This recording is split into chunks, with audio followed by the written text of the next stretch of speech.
An audiobook of the Secret Teachings of All Ages by Manly P. Hall. This section covers ancient mysteries and secret societies. This work was originally published in 1928 and is now under the public domain.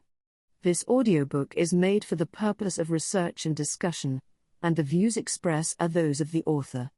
Please listen with discernment and enjoy. The Secret Teachings of All Ages, the Ancient Mysteries and Secret Societies, which have influenced modern Masonic symbolism. Part 1. When confronted with a problem involving the use of the reasoning faculties, individuals of strong intellect keep their poise, and seek to reach a solution by obtaining facts bearing upon the question. Those of immature mentality, on the other hand, when similarly confronted, are overwhelmed. While the former may be qualified to solve the riddle of their own destiny, the latter must be led like a flock of sheep and taught in simple language. They depend almost entirely upon the ministrations of the shepherd. The Apostle Paul said that these little ones must be fed with milk, but that meat is the food of strong men. Thoughtlessness is almost synonymous with childishness, while thoughtfulness is symbolic of maturity. There are, however, but few mature minds in the world, and thus it was that the philosophic religious doctrines of the pagans were divided to meet the needs of these two fundamental groups of human intellect. One philosophic, the other incapable of appreciating the deeper mysteries of life. To the discerning few were revealed the esoteric, or spiritual, teachings, while the unqualified many received only the literal, or exoteric, interpretations. In order to make simple the great truths of nature, and the abstract principles of natural law, the vital forces of the universe were personified, becoming the gods and goddesses of the ancient mythologies. While the ignorant multitudes brought their offerings to the altars of Priapus and Pan, deities representing the procreative energies, the wise recognized in these marble statues only symbolic concretions of great abstract truths. In all cities of the ancient world were temples for public worship and offering. In every community also were philosophers and mystics, deeply versed in nature's law. These individuals were usually banded together, forming seclusive philosophic and religious schools. The more important of these groups were known as the Mysteries. Many of the great minds of antiquity were initiated into these secret fraternities by strange and mysterious rites, some of which were extremely cruel. Alexander Wilder defines the mysteries as sacred dramas performed at stated periods. The most celebrated were those of Isis, Sabazius, Cybele, and Eleusis. After being admitted, the initiates were instructed in the secret wisdom, which had been preserved for ages. Plato, an initiate of one of these sacred orders, was severely criticized because in his writings he revealed to the public many of the secret philosophic principles of the mysteries. Every pagan nation had, and has, not only its state religion, but another into which the philosophic elect alone have gained entrance. Many of these ancient cults vanished from the earth without revealing their secrets, but a few have survived the test of ages, and their mysterious symbols are still preserved. Much of the ritualism of Freemasonry is based on the trials to which candidates were subjected by the ancient hierophants before the keys of wisdom were entrusted to them. Few realize the extent to which the ancient secret schools influenced contemporary intellects and, through those minds, posterity. Robert McCoy, 33 Degrees, in his General History of Freemasonry, pays a magnificent tribute to the part played by the ancient mysteries in the rearing of the edifice of human culture. He says, in part, it appears that all the perfection of civilization, and all the advancement made in philosophy, science, and art among the ancients are due to those institutions which, under the veil of mystery, sought to illustrate the sublimest truths of religion, morality, and virtue, and impress them on the hearts of their disciples. Their chief object was to teach the doctrine of one God, the resurrection of man to eternal life, the dignity of the human soul, and to lead the people to see the shadow of the deity, in the beauty, magnificence, and splendor of the universe. With the decline of virtue, which has preceded the destruction of every nation of history, the mysteries became perverted. Sorcery took the place of the divine magic. Indescribable practices, such as the Bacchanalia, were introduced, and perversion ruled supreme, for no institution can be any better than the members of which it is composed. In despair, the few who were true sought to preserve the secret doctrines from oblivion. In some cases they succeeded, but more often the arcanum was lost and only the empty shell of the mysteries remained. Thomas Taylor has written, "Man is naturally a religious animal. From the earliest dawning of his consciousness, man has worshipped and revered things as symbolic of the invisible, omnipresent, indescribable thing, concerning which he could discover practically nothing." The pagan mysteries opposed the Christians during the early centuries of their church, declaring that the new faith, Christianity, did not demand virtue and integrity as requisites for salvation. Celsus expressed himself on the subject in the following caustic terms: "That I do not, however, accuse the Christians more bitterly than truth compels, may be conjectured from hence, that the criers who call men to other mysteries proclaim as follows: Let him approach whose hands are pure, and whose words are wise. And again, others proclaim, Let him approach who is pure from all wickedness, whose soul is not conscious of any evil, and who leads a just and upright life. And these things are proclaimed by those who promise a purification from error. Let us now hear who those are that are called to the Christian mysteries: whoever is a sinner, whoever is unwise, whoever is a fool, and whoever, in short, is miserable, him the kingdom of God will receive. Do you not, therefore, call a sinner, an unjust man, a thief, a housebreaker, a wizard, one who is sacrilegious, and a robber of sepulchres? What other persons would the crier nominate, who should call robbers together? It was not the true faith of the early Christian mystics that Celsus attacked, but the false forms that were creeping in even during his day. The ideals of early Christianity were based upon the high moral standards of the pagan mysteries, and the first Christians who met under the city of Rome used as their places of worship the subterranean temples of Mythras, from whose cult has been borrowed much of the sacerdotalism of the modern church. The ancient philosophers believed that no man could live intelligently who did not have a fundamental knowledge of nature and her laws. Before man can obey, he must understand, and the mysteries were devoted to instructing man concerning the operation of divine law in the terrestrial sphere. Few of the early cults actually worshipped anthropomorphic deities, although their symbolism might lead one to believe they did. They were moralistic rather than religionistic, philosophic rather than theologic. They taught man to use his faculties more intelligently, to be patient in the face of adversity, to be courageous when confronted by danger, to be true in the midst of temptation, and, most of all, to view a worthy life as the most acceptable sacrifice to God, and his body as an altar sacred to the deity, a female hierophant of the mysteries. From Montfaucon's Antiquities. This illustration shows Cybele, here called the Syrian goddess, in the robes of a hierophant. Montfaucon describes the figure as follows: upon her head is an episcopal mitre, adorned on the lower part with towers and pinnacles. Over the gate of the city is a crescent, and beneath the circuit of the walls a crown of rays. The goddess wears a sort of surplice, exactly like the surplice of a priest or bishop, and upon the surplice a tunic, which falls down to the legs, and over all an episcopal cope, with the 12 signs of the zodiac wrought on the borders. The figure hath a lion on each side, and holds in its left hand a tympanum, a sistrum, a distaff, a caduceus, and another instrument. In her right hand she holds with her middle finger a thunderbolt, and upon the same animals, insects, and, as far as we may guess, flowers, fruit, a bow, a quiver, a torch, and a scythe. The whereabouts of the statue is unknown, the copy reproduced by Montfaucon being from drawings by Piero Ligorio. Sun worship played an important part in nearly all the early pagan mysteries.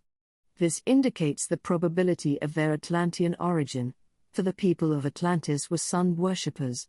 The solar deity was usually personified as a beautiful youth, with long golden hair to symbolize the rays of the sun. This golden sun god was slain by wicked ruffians, who personified the evil principle of the universe.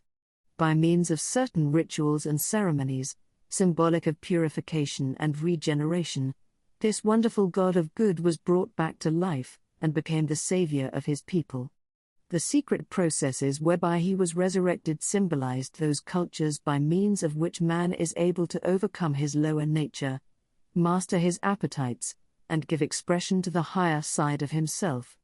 The mysteries were organized for the purpose of assisting the struggling human creature to reawaken the spiritual powers which, surrounded by the flaming ring of lust and degeneracy, lay asleep within his soul. In other words, man was offered a way by which he could regain his lost estate.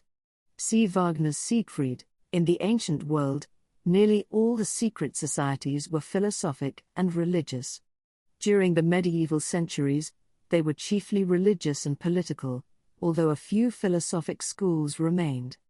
In modern times, secret societies, in the Occidental countries, are largely political or fraternal, although in a few of them, as in Masonry, the ancient religious and philosophic principles still survive. Space prohibits a detailed discussion of the secret schools. There were literally scores of these ancient cults, with branches in all parts of the Eastern and Western worlds. Some, such as those of Pythagoras and the Hermetists, show a decided Oriental influence, while the Rosicrucians, according to their own proclamations, gained much of their wisdom from Arabian mystics. Although the mystery schools are usually associated with civilization, there is evidence that the most uncivilized peoples of prehistoric times had a knowledge of them. Natives of distant islands, many in the lowest forms of savagery, have mystic rituals and secret practices which, although primitive, are of a decided Masonic tinge. The Druidic Mysteries of Britain and Gaul, the original and primitive inhabitants of Britain, at some remote period, revived and reformed their national institutes. Their priest, or instructor, had hitherto been simply named Guide, but it was considered to have become necessary to divide this office between the national, or superior, priest and another whose influence would be more limited. From henceforth the former became Derwith, Druid, or superior instructor, and the latter, Go-wide, or Ovide, Ovate, subordinate instructor, and both went by the general name of Bath, bards, or teachers of wisdom.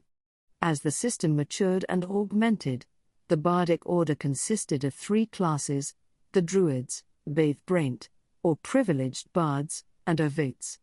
See Samuel Meyrick and Charles Smith, The Costume of the Original Inhabitants of the British Islands. The origin of the word Druid is under dispute. Max Muller believes that, like the Irish word Druy, it means the men of the oak trees. He further draws attention to the fact that the forest gods and tree deities of the Greeks were called dryads. Some believe the word to be of Teutonic origin, others ascribe it to the Welsh. A few trace it to the Gaelic druid, which means a wise man or a sorcerer. In Sanskrit the word Dru means timber. At the time of the Roman conquest, the Druids were thoroughly ensconced in Britain and Gaul. Their power over the people was unquestioned, and there were instances in which armies, about to attack each other, sheathed their swords when ordered to do so by the white-robed Druids. No undertaking of great importance was scattered without the assistance of these patriarchs, who stood as mediators between the gods and men. The Druidic order is deservedly credited with having had a deep understanding of nature and her laws. The Encyclopaedia Britannica states that geography, physical science, natural theology, and astrology were their favorite studies. The Druids had a fundamental knowledge of medicine, especially the use of herbs and simples. Crude surgical instruments also have been found in England and Ireland. An odd treatise on early British medicine states that every practitioner was expected to have a garden or backyard for the growing of certain herbs necessary to his profession. Eliphas Levi, the celebrated transcendentalist, makes the following significant statement: the Druids were priests and physicians, curing by magnetism and charging amulets with their fluidic influence. Their universal remedies were mistletoe and serpent's eggs, because these substances attract the astral light in a special manner.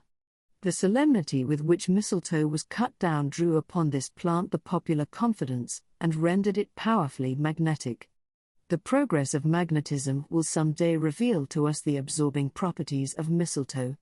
We shall then understand the secret of those spongy growths which drew the unused virtues of plants, and become surcharged with tinctures and savors.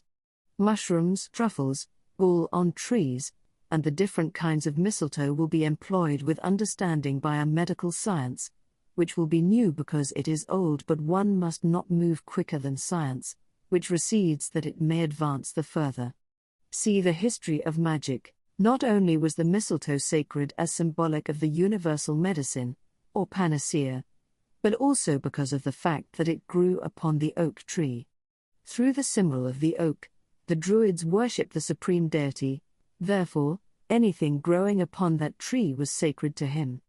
At certain seasons, according to the positions of the sun, moon, and stars, the archdruid climbed the oak tree and cut the mistletoe with a golden sickle consecrated for that service. The parasitic growth was caught in white cloths provided for the purpose, lest it touch the earth and be polluted by terrestrial vibrations. Usually a sacrifice of a white bull was made under the tree. The Druids were initiates of a secret school that existed in their midst.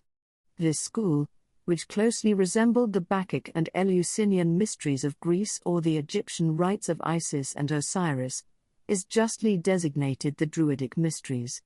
There has been much speculation concerning the secret wisdom that the Druids claimed to possess. Their secret teachings were never written, but were communicated orally to specially prepared candidates. Robert Brown, 32 Degrees, is of the opinion that the British priests secured their information from Tyrian and Phoenician navigators who, thousands of years before the Christian era, established colonies in Britain and Gaul while searching for tin. Thomas Morris, in his Indian Antiquities, discourses at length on Phoenician, Carthaginian, and Greek expeditions to the British Isles for the purpose of procuring tin. Others are of the opinion that the mysteries as celebrated by the Druids were of Oriental origin, possibly Buddhistic. The proximity of the British Isles to the lost Atlantis may account for the sun worship, which plays an important part in the rituals of Druidism. According to Artemidorus, Ceres and Persephone were worshipped on an island close to Britain with rites and ceremonies similar to those of Samothrace. There is no doubt that the Druidic pantheon includes a large number of Greek and Roman deities. This greatly amazed Caesar during his conquest of Britain and Gaul, and caused him to affirm that these tribes adored Mercury, Apollo, Mars, and Jupiter, in a manner similar to that of the Latin countries. It is almost certain that the Druidic mysteries were not indigenous to Britain or Gaul, but migrated from one of the more ancient civilizations. The school of the Druids was divided into 3 distinct parts, and the secret teachings embodied therein are practically the same as the mysteries concealed under the allegories of Blue Lodge Masonry. The lowest of the 3 divisions was that of Ovate, Ovid. This was an honorary degree, requiring no special purification or preparation. The Ovates dressed in green, the Druidic color of learning, and were expected to know something about medicine, astronomy, poetry if possible, and sometimes music. An Ovate was an individual admitted to the Druidic order, because of his general excellence, and superior knowledge concerning the problems of life. The second division was that of Bard, Bath. Its members were robed in sky blue, to represent harmony and truth, and to them was assigned the labor of memorizing, at least in part, the 20,000 verses of Druidic sacred poetry. They were often pictured with the primitive British or Irish harp, an instrument strung with human hair, and having as many strings as there were ribs on one side of the human body. These bards were often chosen as teachers of candidates seeking entrance into the Druidic mysteries. Neophytes wore striped robes of blue, green, and white, these being the 3 sacred colors of the Druidic order. The third division was that of Druid, Derwiden. Its particular labor was to minister to the religious needs of the people. To reach this dignity, the candidate must first become a bard braint. The Druids always dressed in white, symbolic of their purity, and the color used by them to symbolize the sun. In order to reach the exalted position of Archdruid, or spiritual head of the organization, it was necessary for a priest to pass through the 6 successive degrees of the Druidic order. The members of the different degrees were differentiated by the colors of their sashes, for all of them wore robes of white. Some writers are of the opinion that the title of Archdruid was hereditary, descending from father to son, but it is more probable that the honor was conferred by ballot election. Its recipient was chosen for his virtues and integrity from the most learned members of the higher Druidic degrees. According to James Gardner, there were usually 2 Archdruids in Britain, one residing on the Isle of Anglesey, and the other on the Isle of Man. Presumably, there were others in Gaul. These dignitaries generally carried golden scepters, and were crowned with wreaths of oak leaves, symbolic of their authority. The younger members of the Druidic order were clean-shaven and modestly dressed, but the more aged had long grey beards and wore magnificent golden ornaments. The educational system of the Druids in Britain was superior to that of their colleagues on the continent, and consequently many of the Gallic youths were sent to the Druidic colleges in Britain for their philosophical instruction and training. The Archdruid in his ceremonial robes. From Wellcome's Ancient Cymric Medicine. The most striking adornment of the Archdruid was the Iron Moran, or breastplate of judgment, which possessed the mysterious power of strangling any who made an untrue statement while wearing it. Godfrey Higgins states that this breastplate was put on the necks of witnesses to test the veracity of their evidence. The Druidic tiara, or anguinum, its front embossed with a number of points to represent the sun's rays, indicated that the priest was a personification of the rising sun.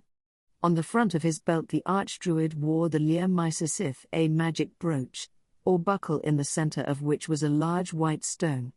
To this was attributed the power of drawing the fire of the gods down from heaven at the priest's command. This specially cut stone was a burning glass, by which the sun's rays were concentrated to light the altar fires.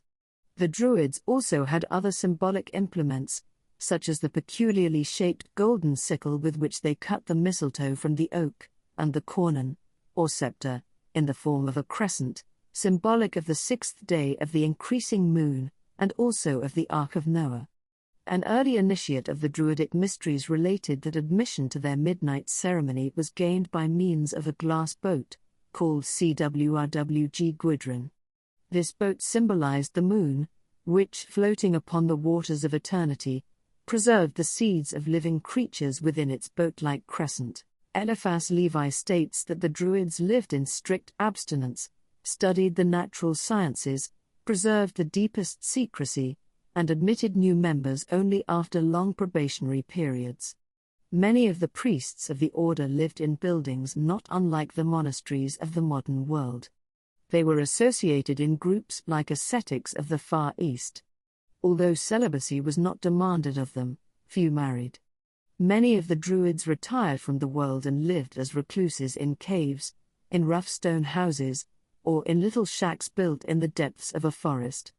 Here they prayed and meditated, emerging only to perform their religious duties. James Freeman Clarke, in his 10 Great Religions, describes the beliefs of the Druids as follows. The Druids believed in 3 worlds and in transmigration from one to the other, in a world above this, in which happiness predominated, a world below, of misery, and this present state. This transmigration was to punish and reward and also to purify the soul. In the present world, said they, good and evil are so exactly balanced that man has the utmost freedom, and is able to choose or reject either.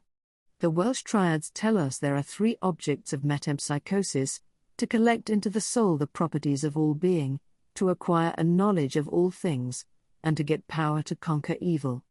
There are also, they say, 3 kinds of knowledge: knowledge of the nature of each thing, of its cause, and its influence. There are 3 things which continually grow less: darkness, falsehood, and death. There are 3 which constantly increase: light, life, and truth. Like nearly all schools of the mysteries, the teachings of the Druids were divided into two distinct sections. The simpler, a moral code, was taught to all the people, while the deeper, esoteric doctrine was given only to initiated priests. To be admitted to the order, a candidate was required to be of good family and of high moral character. No important secrets were entrusted to him until he had been tempted in many ways, and his strength of character severely tried.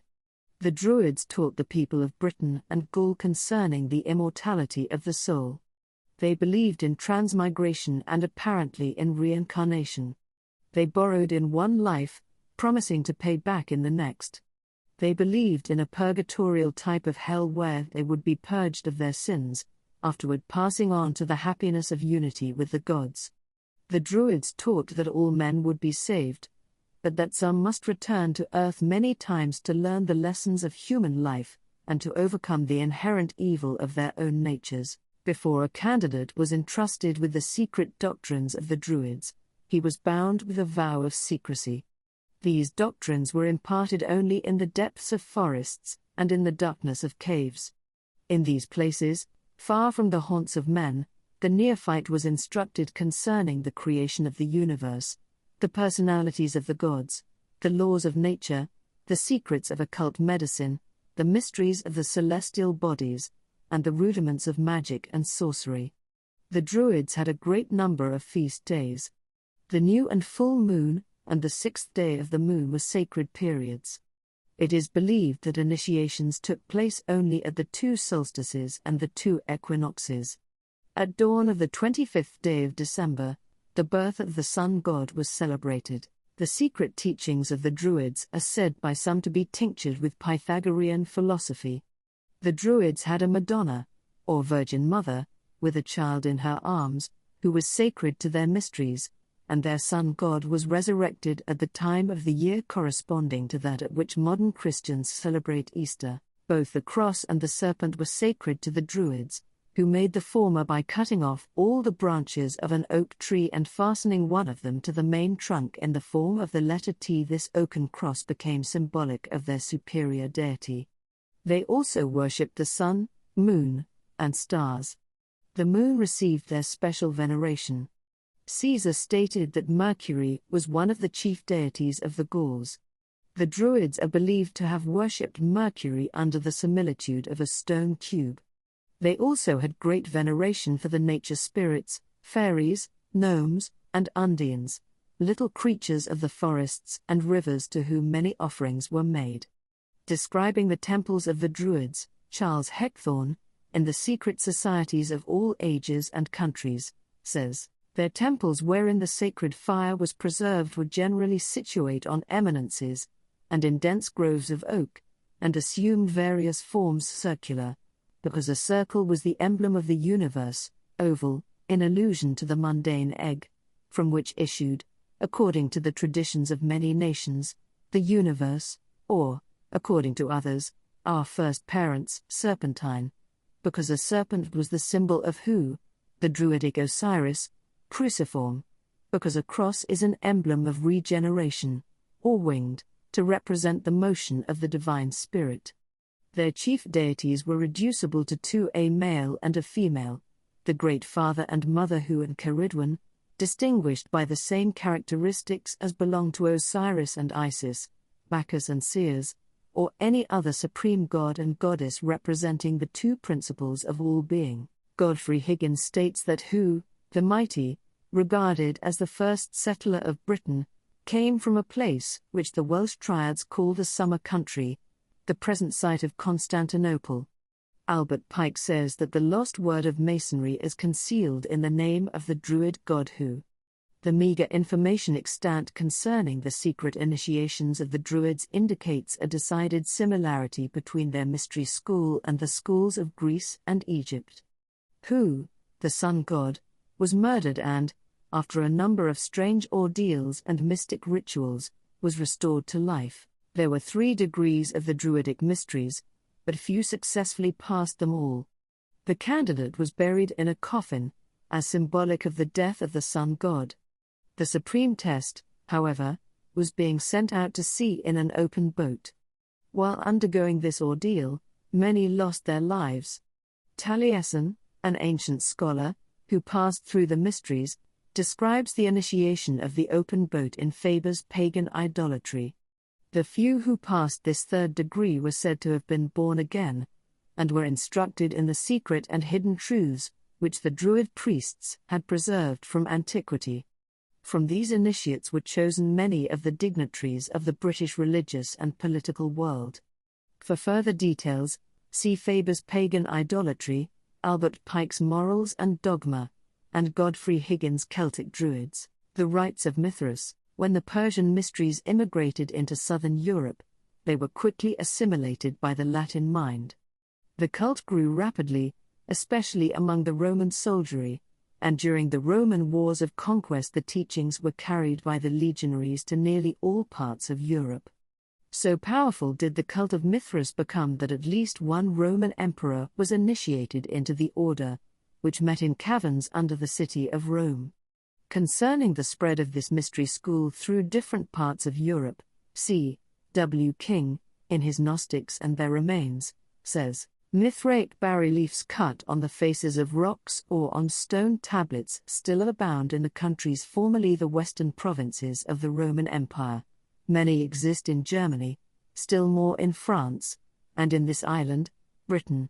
They have often been discovered on the line of the Picts' Wall and the noted one at Bath. Alexander Wilder, in his Philosophy and Ethics of the Zoroasters, states that Mithras is the Zen title for the sun, and he is supposed to dwell within that shining orb. Mithras has a male and a female aspect, though not himself androgynous. As Mithras, he is the Ford of the sun, powerful and radiant, and most magnificent of the Yazatas, Ists, or genii, of the sun. As Mithra, this deity represents the feminine principle. The mundane universe is recognized as her symbol. She represents nature as receptive and terrestrial, and as fruitful only when bathed in the glory of the solar orb. The Mithraic cult is a simplification of the more elaborate teachings of Zarathustra, Zoroaster, the Persian fire magician, the ground plan of Stonehenge. From Maurice's Indian Antiquities. The Druid temples of places of religious worship were not patterned after those of other nations. Most of their ceremonies were performed at night, either in thick groves of oak trees or around open-air altars built of great uncut stones. How these masses of rock were moved has not been satisfactorily explained. The most famous of their altars, a great stone ring of rocks, is Stonehenge, in southwestern England. This structure, laid out on an astronomical basis, still stands, a wonder of antiquity. According to the Persians, there coexisted in eternity two principles. The first of these, Ahura Mazda, or Ormuzd, was the spirit of good. From Ormuzd came forth a number of hierarchies of good and beautiful spirits, angels and archangels. The second of these eternally existing principles was called Ahriman.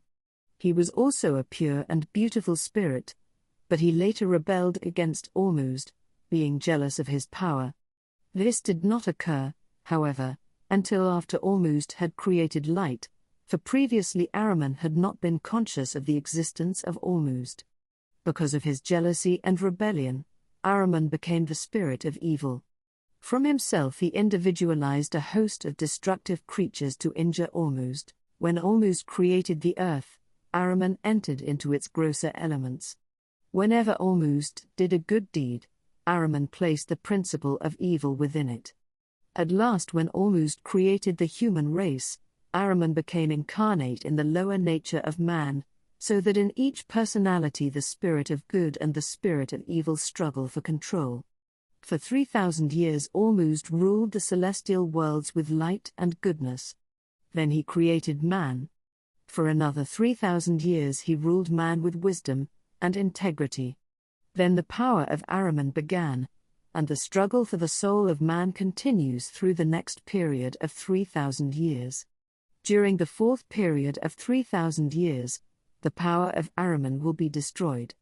Good will return to the world again, evil and death will be vanquished, and at last the spirit of evil will bow humbly before the throne of Ormuzd. While Ormuzd and Ahriman are struggling for control of the human soul and for supremacy in nature, Mythras, god of intelligence, stands as mediator between the two. Many authors have noted the similarity between Mercury and Mythras.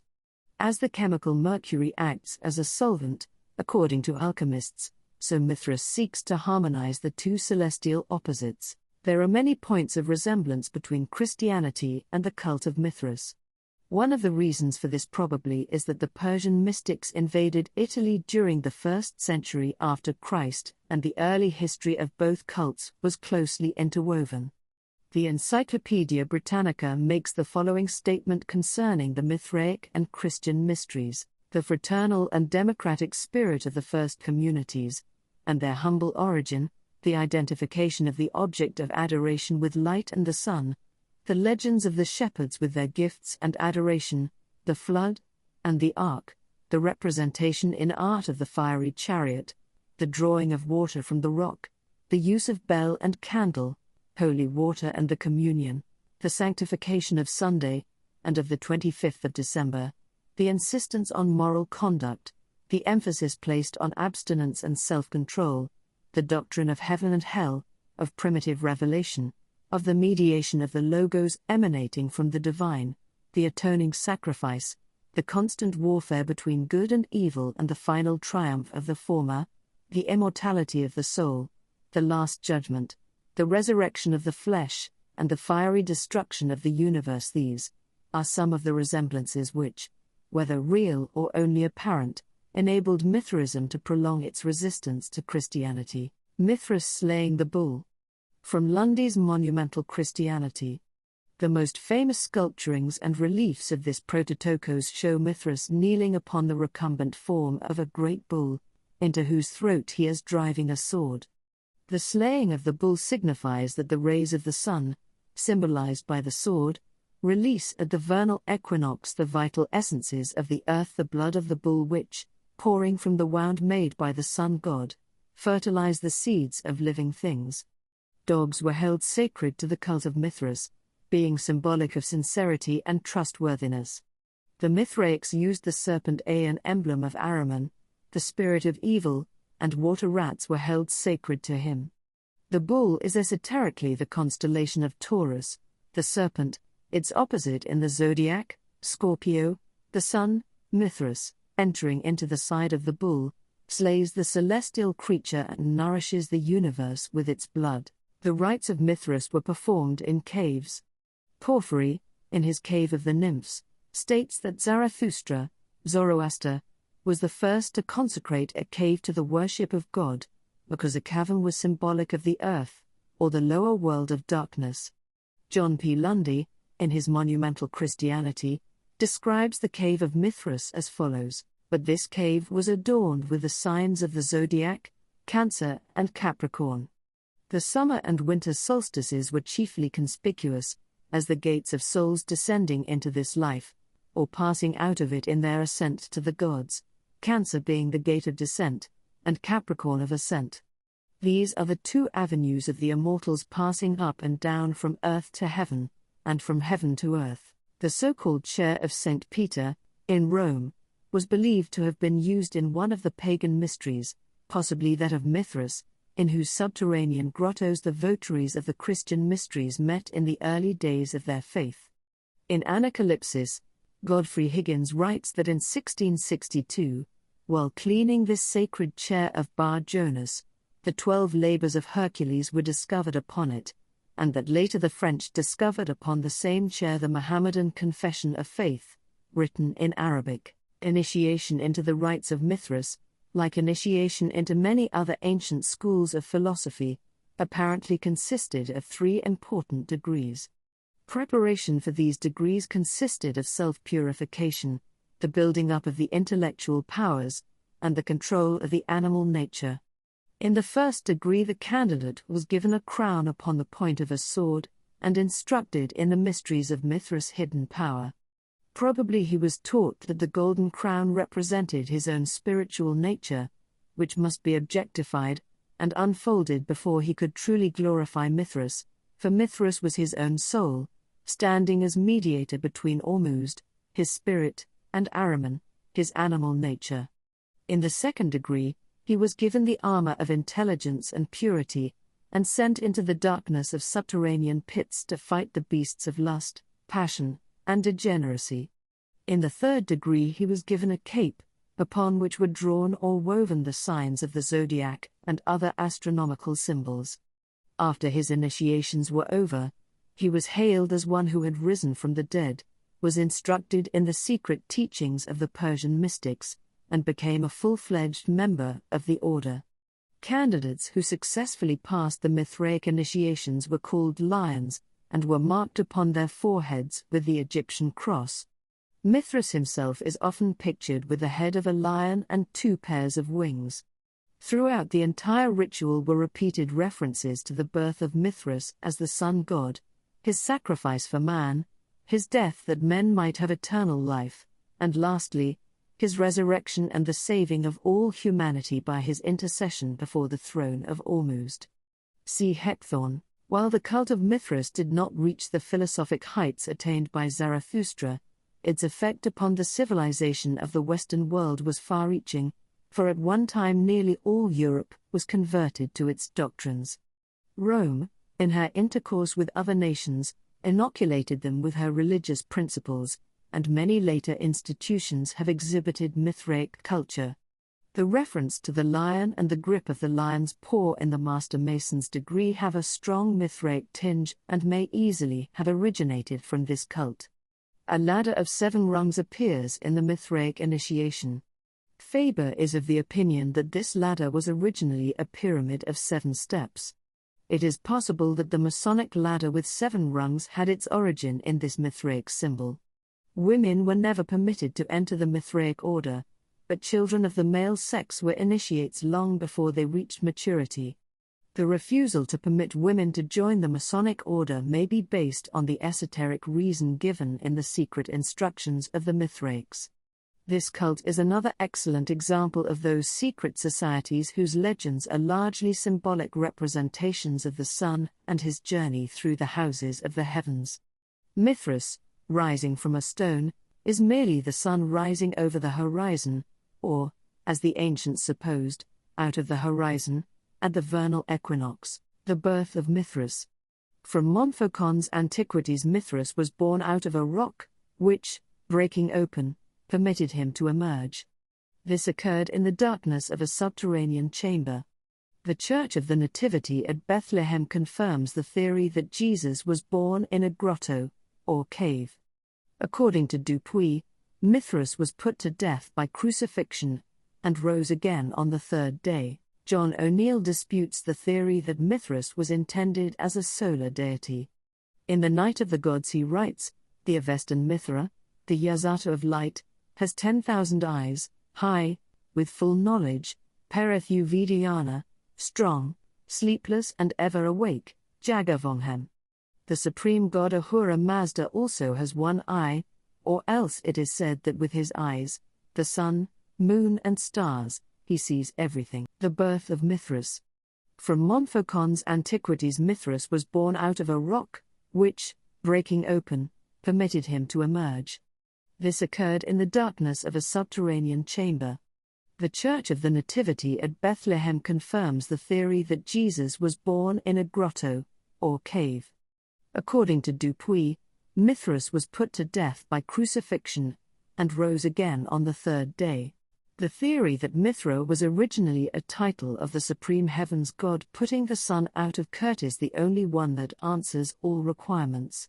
It will be evident that here we have origins in abundance for the Freemasons' eye and its nunquam dormio. The reader must nor confuse the Persian Mithra with the Vedic Mitra. According to Alexander Wilder, the Mithraic rites superseded the mysteries of Bacchus, and became the foundation of the Gnostic system, which for many centuries prevailed in Asia, Egypt, and even the remote West. Part 2. The entire history of Christian and pagan Gnosticism is shrouded in the deepest mystery and obscurity.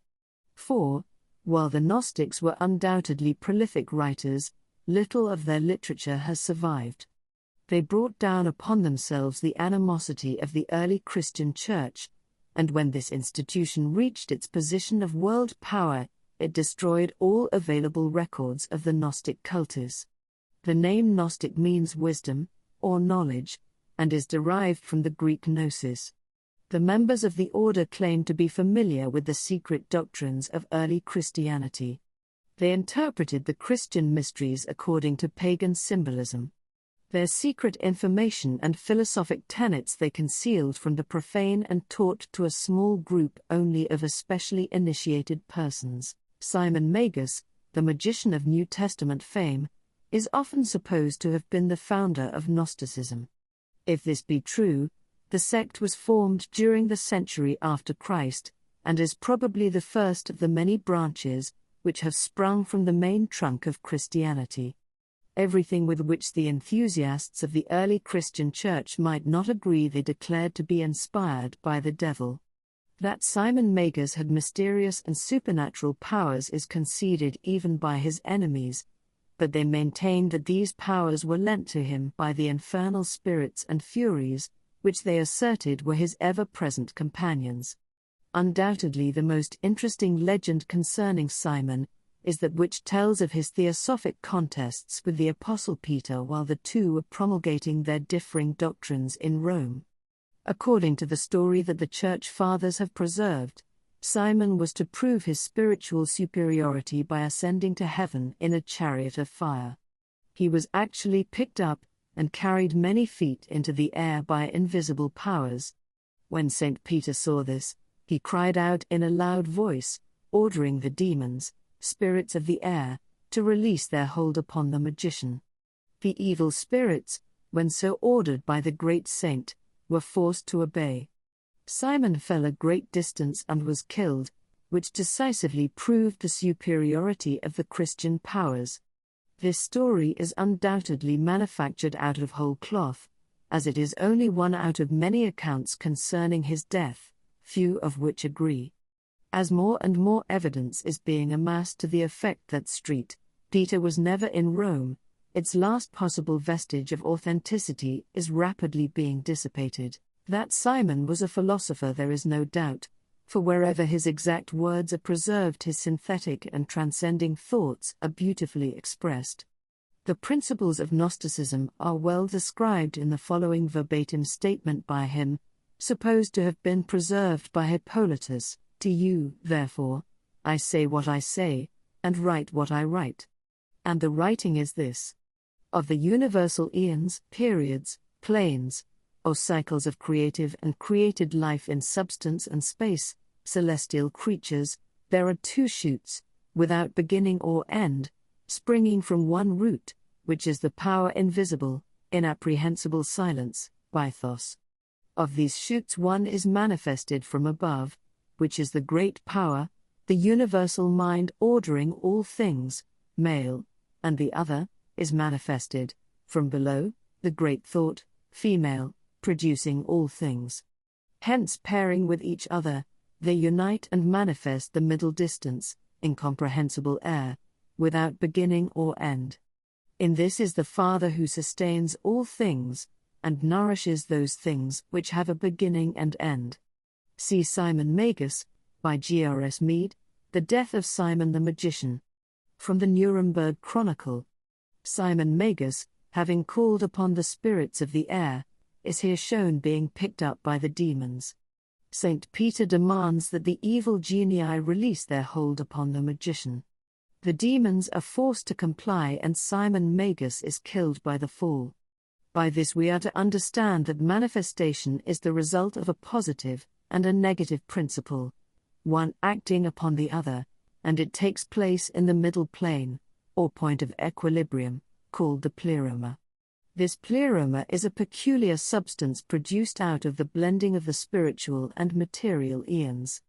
Out of the pleroma was individualized the demiurgus, the immortal mortal, to whom we are responsible for our physical existence, and the suffering we must go through in connection with it. In the Gnostic system, 3 pairs of opposites, called syzygies, emanated from the Eternal One. These, with himself, make the total of 7. The 6, Three pairs, eons, living, divine principles, were described by Simon in the Philosopher Mena in the following manner. The first two were mind, nu, and thought, epinoia. Then came voice, phone, and its opposite, name, anoma, and lastly, reason, logismos, and reflection, enthumesis. From these primordial six, united with the eternal flame, came forth the eons, angels, who formed the lower worlds through the direction of the demiurgus. See the works of H. P. Blavatsky, how this first Gnosticism of Simon Magus and Menander, his disciple, was amplified, and frequently distorted, by later adherents to the cult must now be considered. The school of Gnosticism was divided into two major parts, commonly called the Syrian cult and the Alexandrian cult. These schools agreed in essentials, but the latter division was more inclined to be pantheistic, while the former was dualistic. While the Syrian cult was largely Simonian, the Alexandrian school was the outgrowth of the philosophical deductions of a clever Egyptian Christian, Basilides by name, who claimed to have received his instructions from the Apostle Matthew. Like Simon Magus, he was an emanationist, with Neoplatonic inclinations. In fact, the entire Gnostic mystery is based upon the hypothesis of emanations as being the logical connection between the irreconcilable opposites absolute spirit and absolute substance, which the Gnostics believed to have been coexistent in eternity. Some assert that Basilides was the true founder of Gnosticism, but there is much evidence to the effect that Simon Magus laid down its fundamental principles in the preceding century. The Alexandrian Basilides inculcated Egyptian Hermeticism, Oriental occultism, Chaldean astrology, and Persian philosophy in his followers, and in his doctrines sought to unite the schools of early Christianity with the ancient pagan mysteries. To him is attributed the formulation of that peculiar concept of the deity which carries the name of Abraxas. In discussing the original meaning of this word, Godfrey Higgins, in his Celtic Druids, has demonstrated that the numerological powers of the letters forming the word Abraxas, when added together, result in the sum of 365. The same author also notes that the name Mythras, when treated in a similar manner, has the same numerical value. Basilides taught that the powers of the universe were divided into 365 eons, or spiritual cycles, and that the sum of all these together was the Supreme Father, and to him he gave the Kabbalistical appellation Abraxas, as being symbolical, numerologically, of his divine powers, attributes, and emanations. Abraxas is usually symbolized as a composite creature, with the body of a human being and the head of a rooster, and with each of his legs ending in a serpent. C. W. King, in his Gnostics and Their Remains, gives the following concise description of the Gnostic philosophy of Basilides, quoting from the writings of the early Christian bishop and martyr, Saint Irenaeus. He asserted that God, the uncreated, eternal Father, had first brought forth new, or mind, this the logos, word, this again phronesis, intelligence, from phronesis sprung Sophia, wisdom, and dynamis, strength. In describing Abraxas, C. W. King says, Bellarmine considers the composite image, inscribed with the actual name Abraxas, to be a Gnostic pantheos, representing the Supreme Being, with the 5 emanations marked out by appropriate symbols. From the human body, the usual form assigned to the deity, spring the 2 supporters, nu and logos, expressed in the serpents, symbols of the inner senses, and the quickening understanding, on which account the Greeks had made the serpent the attribute of Pallas. His head, that of a cock, represents phronesis, that bird being the emblem of foresight and of vigilance. His 2 arms hold the symbols of Sophia and Dynamis, the shield of wisdom and the whip of power, the lion-faced light power. From Montfaucon's Antiquities. This Gnostic gem represents by its serpentine body the pathway of the sun, and by its lion head the exaltation of the solar in the constellation of Leo. The Gnostics were divided in their opinions concerning the demiurgus, or creator of the lower worlds. He established the terrestrial universe with the aid of 6 suns, or emanations, possibly the planetary angels, which he formed out of, and yet within, himself. As stated before, the demiurgus was individualized as the lowest creation out of the substance called pleroma.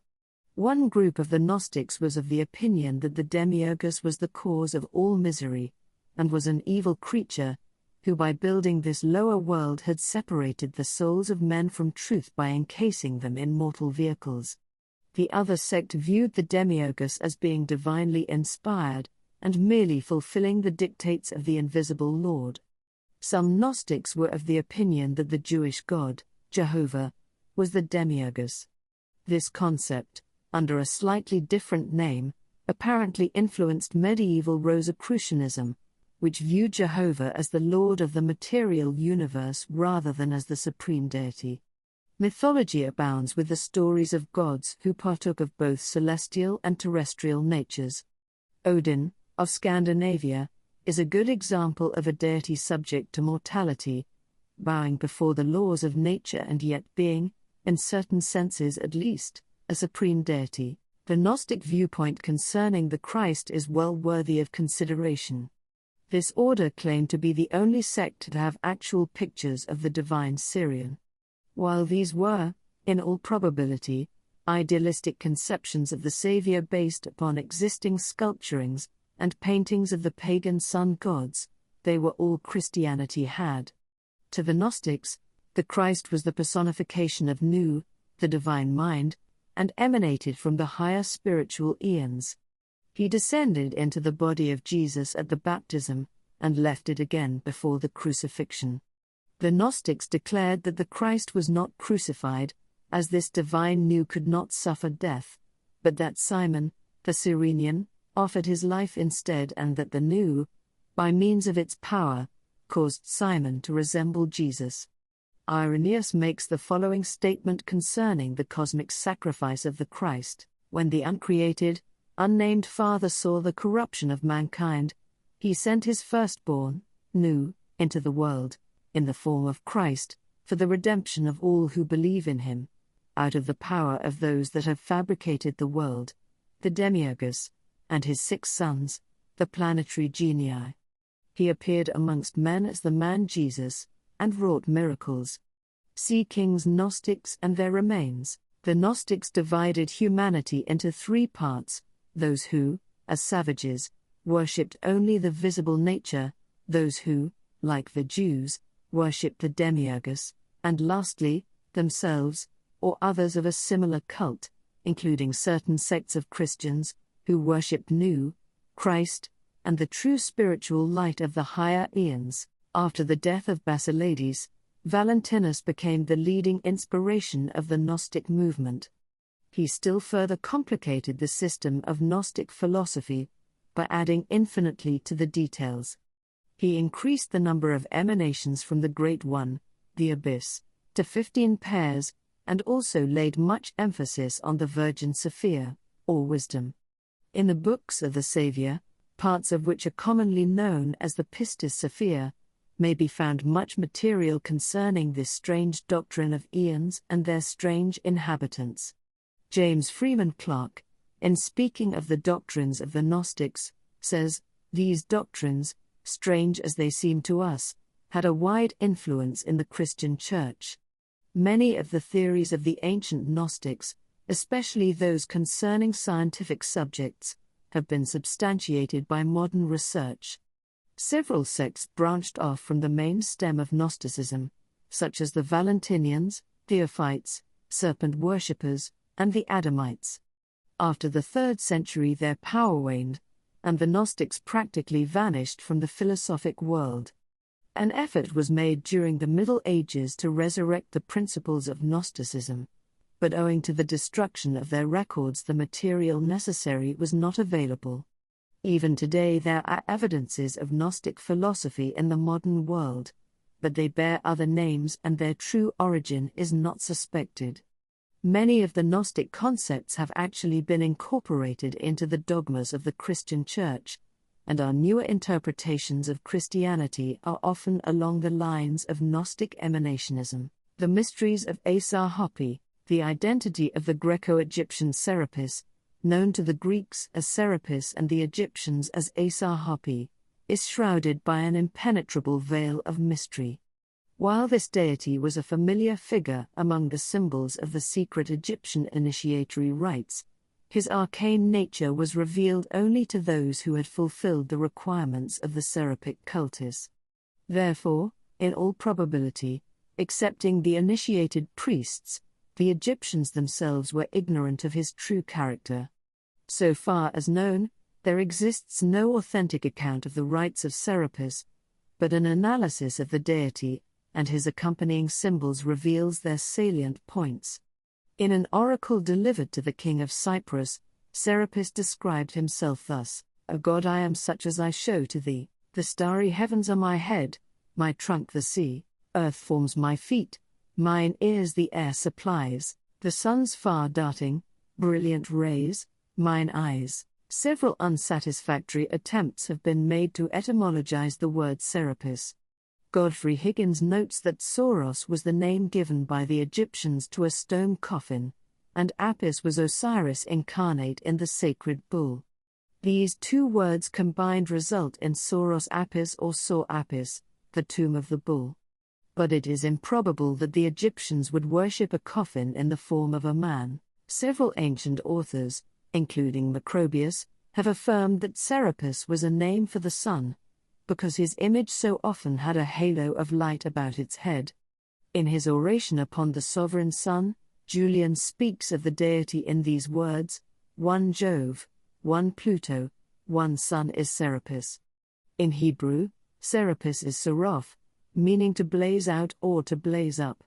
For this reason the Jews designated one of their hierarchies of spiritual beings, seraphim. The most common theory, however, regarding the origin of the name Serapis, is that which traces its derivation from the compound Osiris Apis. At one time the Egyptians believed that the dead were absorbed into the nature of Osiris, the god of the dead. While marked similarity exists between Osiris Apis and Serapis, the theory advanced by Egyptologists that Serapis is merely a name given to the dead Apis, or sacred bull of Egypt, is untenable in view of the transcendent wisdom possessed by the Egyptian priestcraft, who, in all probability, used the god to symbolize the soul of the world, anima mundi. The material body of nature was called Apis, the soul which escaped from the body at death, but was enmeshed with the form during physical life was designated Serapis, the Alexandrian Serapis. From Mosè's Histoire der Hébreux Kirche. Serapis is often shown standing on the back of the sacred crocodile, carrying in his left hand a rule with which to measure the inundations of the Nile, and balancing with his right hand a curious emblem consisting of an animal with the heads. The first head, that of a lion, signified the present, the second head, that of a wolf, the past, and the third head, that of a dog, the future. The body with its three heads was enveloped by the twisted coils of a serpent. Figures of Serapis are occasionally accompanied by Cerberus, the three-headed dog of Pluto, and, like Jupiter, carry baskets of grain upon their heads. C.W. King believes Serapis to be a deity of Brahmanic extraction, his name being the Grecianized form of Ser Ada or Sri Pa, two titles ascribed to Yama, the Hindu god of death. This appears reasonable, especially since there is a legend to the effect that Serapis, in the form of a bull, was driven by Bacchus from India to Egypt. The priority of the Hindu mysteries would further substantiate such a theory. Among other meanings suggested for the word Serapis are, the sacred bull, the sun in Taurus, the soul of Osiris, the sacred serpent, and the retiring of the bull. The last appellation has reference to the ceremony of drowning the sacred Apis in the waters of the Nile every 25 years. There is considerable evidence that the famous statue of Serapis in the Serapeum at Alexandria, was originally worshipped under another name at Sinope, from which it was brought to Alexandria. There is also a legend which tells that Serapis was a very early king of the Egyptians, to whom they owed the foundation of their philosophical and scientific power. After his death, this king was elevated to the estate of a god. Philakos declared that the word Serapis means the power that disposed the universe into its present beautiful order. In his Isis and Osiris, Plutarch gives the following account of the origin of the magnificent statue of Serapis, which stood in the Serapeum at Alexandria. While he was pharaoh of Egypt, Ptolemy Soter had a strange dream in which he beheld a tremendous statue, which came to life, and ordered the pharaoh to bring it to Alexandria with all possible speed. Ptolemy Soter, not knowing the whereabouts of the statue, was sorely perplexed as to how he could discover it. While the pharaoh was relating his dream, a great traveler by the name of Sisybius, coming forward, declared that he had seen such an image at Sinope. The pharaoh immediately dispatched Soteles and Dionysius to negotiate for the removal of the figure to Alexandria. 3 years elapsed before the image was finally obtained, the representatives of the pharaoh finally stealing it and concealing the theft by spreading a story that the statue had come to life and, walking down the street leading from its temple, had boarded the ship prepared for its transportation to Alexandria. Upon its arrival in Egypt, the figure was brought into the presence of 2 Egyptian initiates, the Eumolpid Timotheus and Manethau the Sabenite, who immediately pronounced it to be Serapis. The priests then declared that it was equipollent to Pluto. This was a masterly stroke, for in Serapis the Greeks and Egyptians found a deity in common, and thus religious unity was consummated between the 2 nations. Several figures of Serapis that stood in his various temples in Egypt and Rome have been described by early authors. Nearly all these showed Grecian rather than Egyptian influence. In some, the body of the god was encircled by the coils of a great serpent. Others showed him as a composite of Osiris and Apis. A description of the god that in all probability is reasonably accurate is that which represents him as a tall, powerful figure, conveying the twofold impression of manly strength and womanly grace. His face portrayed a deeply pensive mood, the expression inclining towards sadness. His hair was long and arranged in a somewhat feminine manner, resting in curls upon his breast and shoulders. The face, save for its heavy beard, was also decidedly feminine. The figure of Serapis was usually robed from head to foot in heavy draperies, believed by initiates to conceal the fact that his body was androgynous. Various substances were used in making the statues of Serapis. Some undoubtedly were carved from stone or marble by skilled craftsmen, others may have been cast from base or precious metals. One colossus of Serapis was composed of plates of various metals fitted together. In a labyrinth sacred to Serapis stood a 13-foot statue of him reputed to have been made from a single emerald. Modern writers, discussing this image, state that it was made of green glass poured into a mold.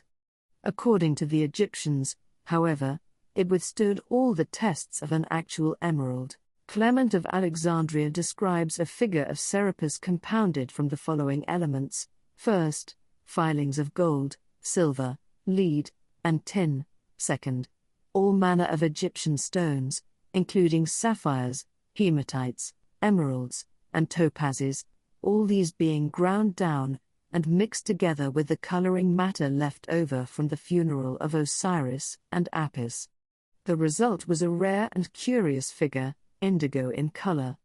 Some of the statues of Serapis must have been formed of extremely hard substances, for when a Christian soldier, carrying out the edict of Theodosius, struck the Alexandrian Serapis with his axe, that instrument was shattered into fragments and sparks flew from it. It is also quite probable that Serapis was worshipped in the form of a serpent, in common with many of the higher deities of the Egyptian and Greek pantheons. Serapis was called Theon Heptagrammaton, or the god with the name of 7 letters. The name Serapis, like Abraxas and Mithras, contains 7 letters. In their hymns to Serapis, the priests chanted the 7 vowels. Occasionally, Serapis is depicted with horns or a coronet of 7 rays. These evidently represented the 7 divine intelligences manifesting through the solar light. The Encyclopaedia Britannica notes that the earliest authentic mention of Serapis is in connection with the death of Alexander.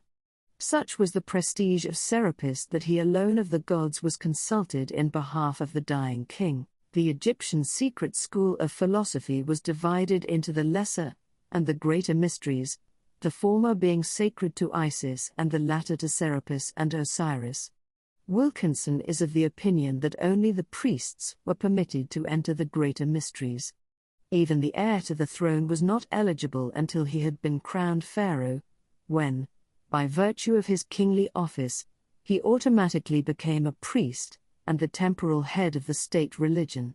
See Wilkinson's Manners and Customs of the Egyptians. A limited number were admitted into the greater mysteries.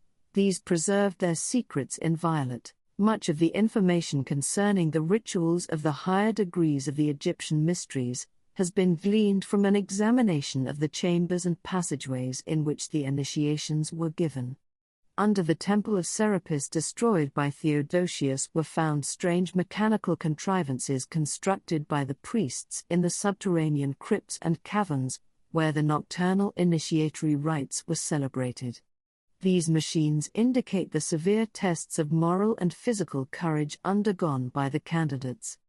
After passing through these tortuous ways, the neophytes who survived the ordeals were ushered into the presence of Serapis, a noble and awe-inspiring figure illumined by unseen lights. A symbolic labyrinth from Montfaucon's Antiquities. Labyrinths and mazes were favored places of initiation among many ancient cults. Remains of these mystic mazes have been found among the Native Americans, Hindus, Persians, Egyptians, and Greeks. Some of these mazes are merely involved pathways lined with stones, others are literally miles of gloomy caverns under temples or hallowed from the sides of mountains. The famous Labyrinth of Crete, in which roamed the bull-headed Minotaur, was unquestionably a place of initiation into the Cretan mysteries. Labyrinths were also a striking feature in connection with the Rites of Serapis, and E. A. Wallace Budge, in his Gods of the Egyptians, depicts Serapis Minotaur-like with the body of a man and the head of a bull.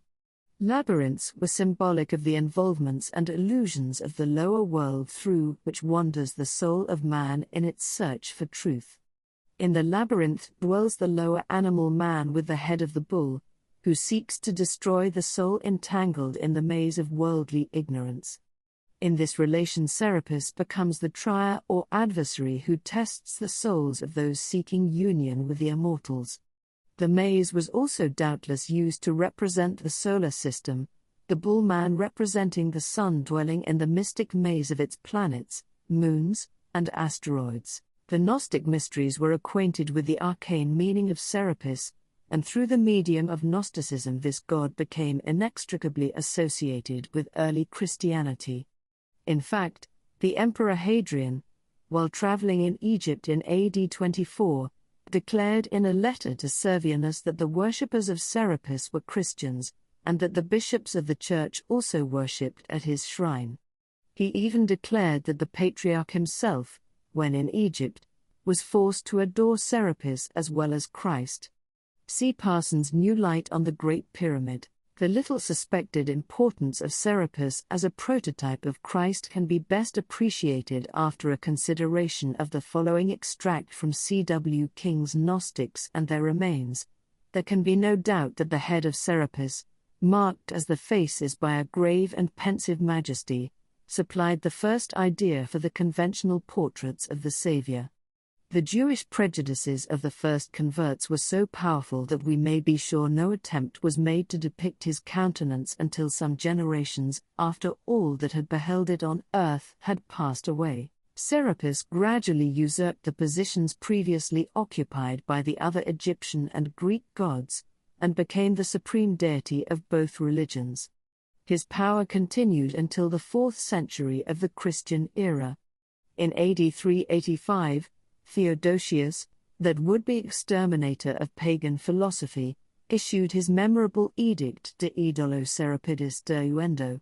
When the Christian soldiers, in obedience to this order, entered the Serapeum at Alexandria to destroy the image of Serapis, which had stood there for centuries, so great was their veneration for the god that they dared not touch the image lest the ground should open at their feet and engulf them.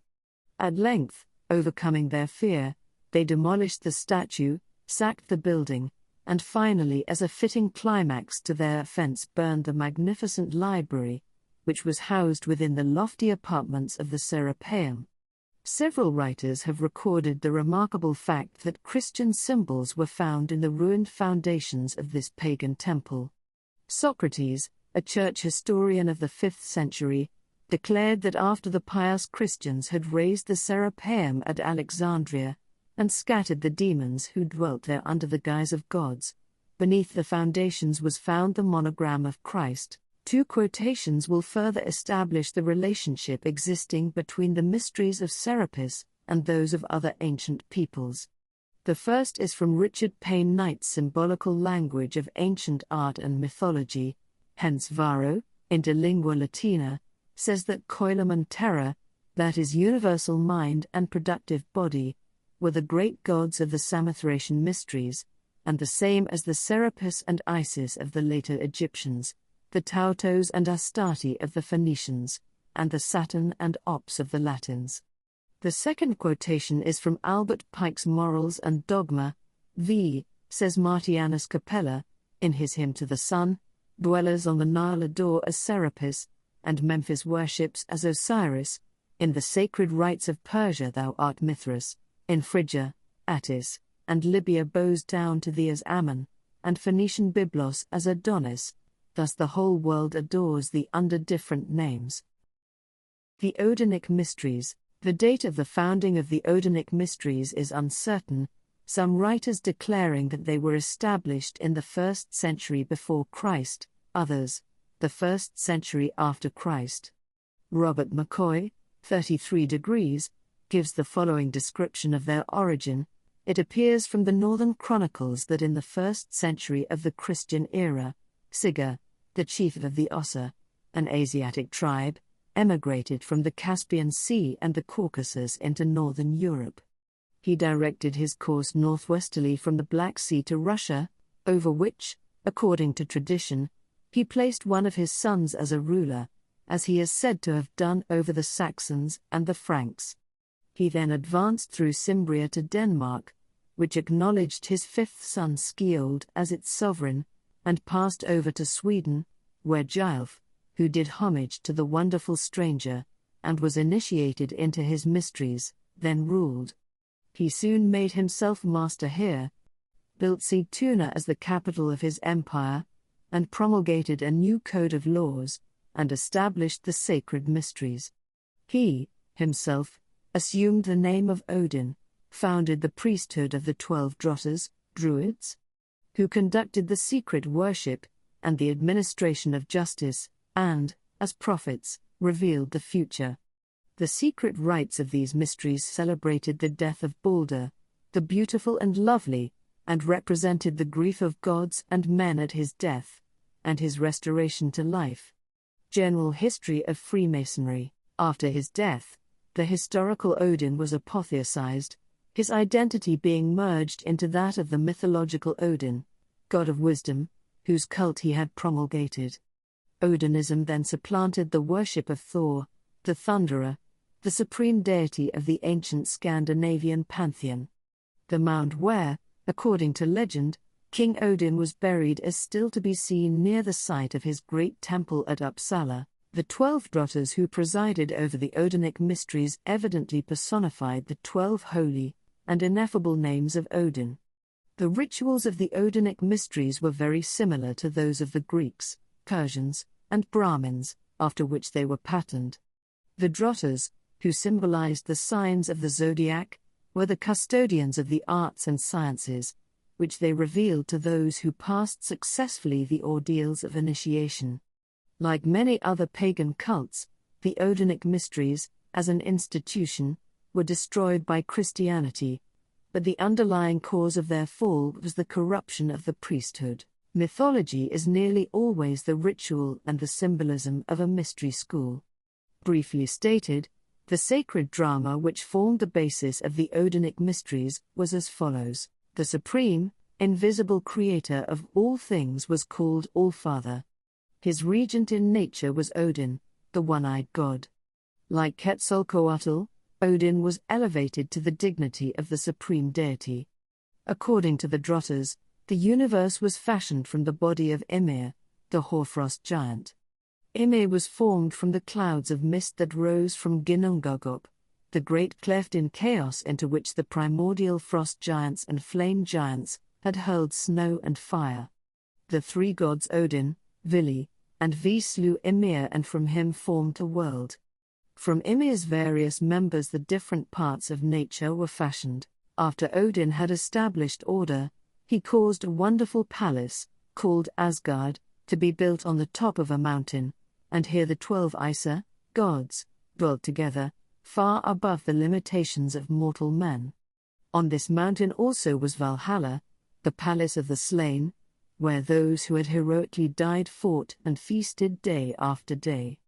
Each night their wounds were healed, and the boar whose flesh they ate renewed itself as rapidly as it was consumed. Balder the Beautiful, the Scandinavian Christ, was the beloved son of Odin.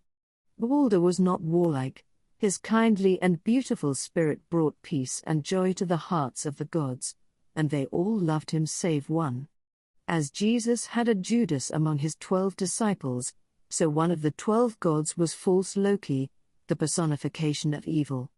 Loki caused Hother, the blind god of fate, to shoot Balder with a mistletoe arrow. With the death of Balder, light and joy vanished from the lives of the other deities.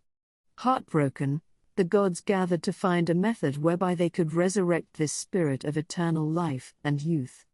The result was the establishment of the mysteries. The Odinic Mysteries were given in underground crypts or caves, the chambers, 9 in number, representing the 9 worlds of the mysteries.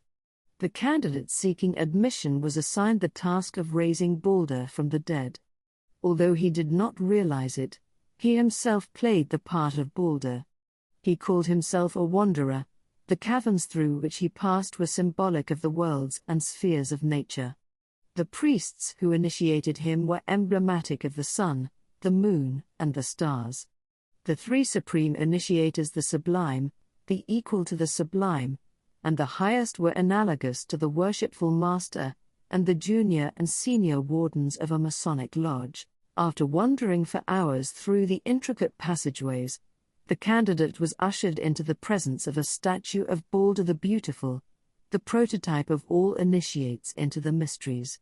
This figure stood in the center of a great apartment roofed with shields. In the midst of the chamber stood a plant with 7 blossoms, emblematic of the planers. In this room, which symbolized the house of the Aesir, or wisdom, the neophyte took his oath of secrecy and piety upon the naked blade of a sword. He drank the sanctified mead from a bowl made of a human skull and, having passed successfully through all the tortures and trials designed to divert him from the course of wisdom, he was finally permitted to unveil the mystery of Odin, the personification of wisdom.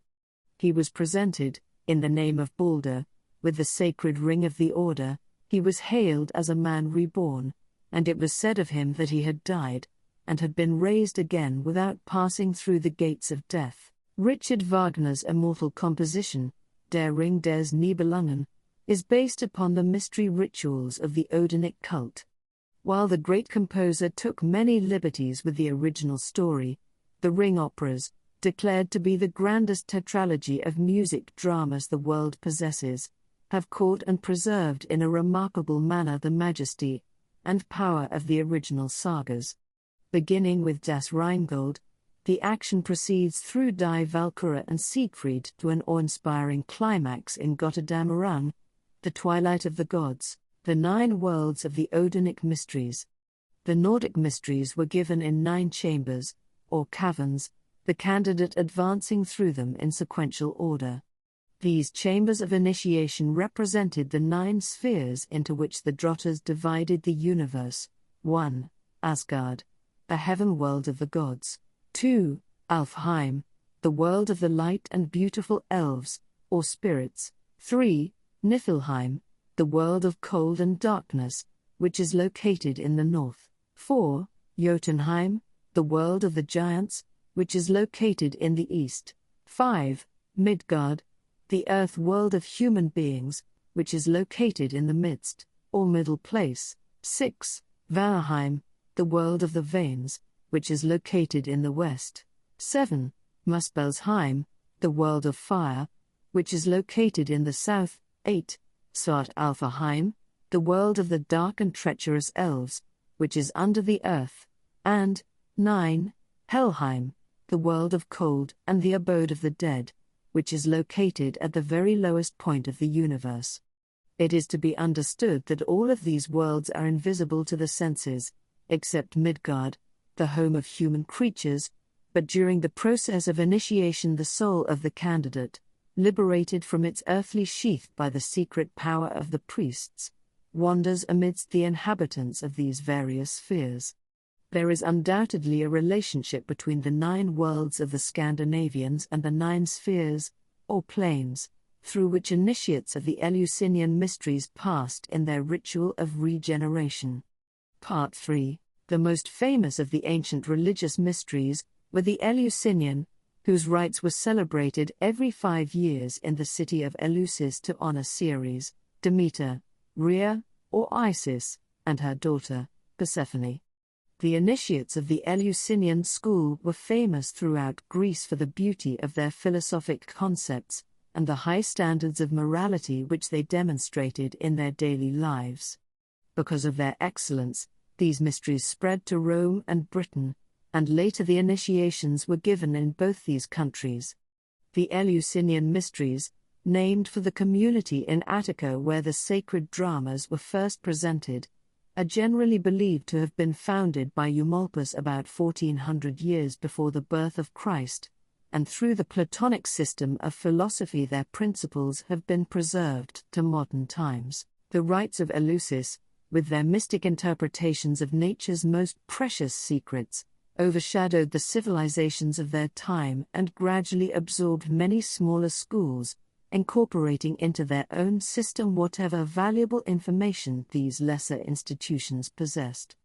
Heckthorn sees in the mysteries of Ceres and Bacchus a metamorphosis of the rites of Isis and Osiris, and there is every reason to believe that all so-called secret schools of the ancient world were branches from one philosophic tree which, with its root in heaven and its branches on the earth, is like the spirit of Manon invisible, but ever-present cause of the objectified vehicles that give it expression.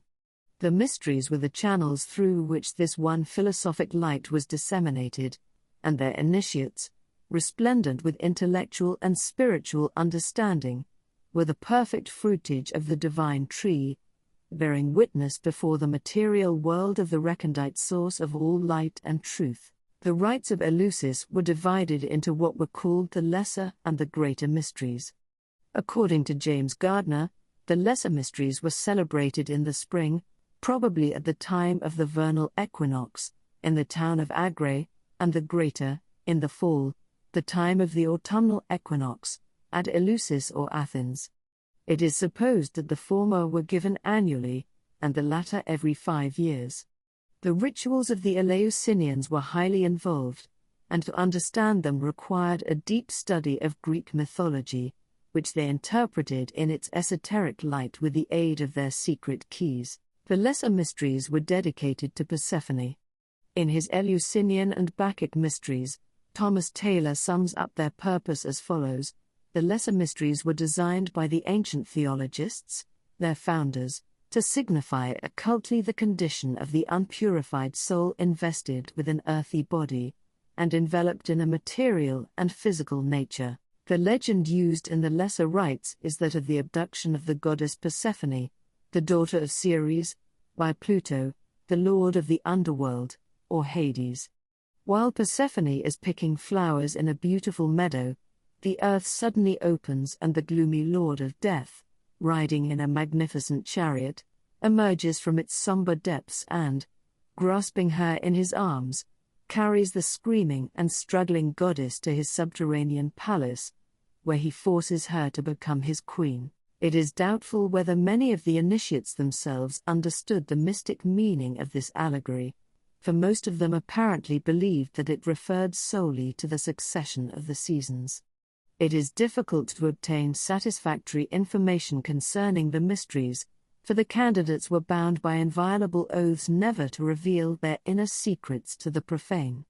At the beginning of the ceremony of initiation, the candidates stood upon the skins of animals sacrificed for the purpose, and vowed that death should seal his lips before he would divulge the sacred truths which were about to be communicated to him. Through indirect channels, however, some of their secrets have been preserved. The teachings given to the neophytes were substantially as follows. The soul of man, often called Psyche, and in the Eleusinian Mysteries symbolized by Persephone, is essentially a spiritual thing. Its true home is in the higher worlds, where, free from the bondage of material form and material concepts, it is said to be truly alive and self-expressive.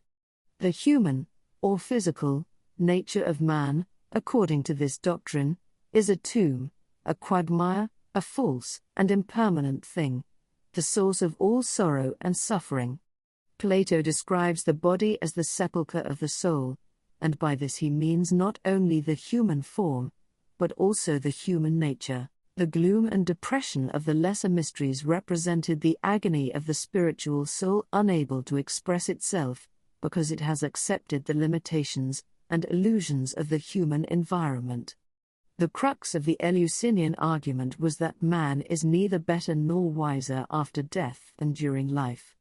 If he does not rise above ignorance during his sojourn here, man goes at death into eternity to wander about forever, making the same mistakes which he made here. If he does not outgrow the desire for material possessions here, he will carry it with him into the invisible world, where, because he can never gratify the desire, he will continue in endless agony.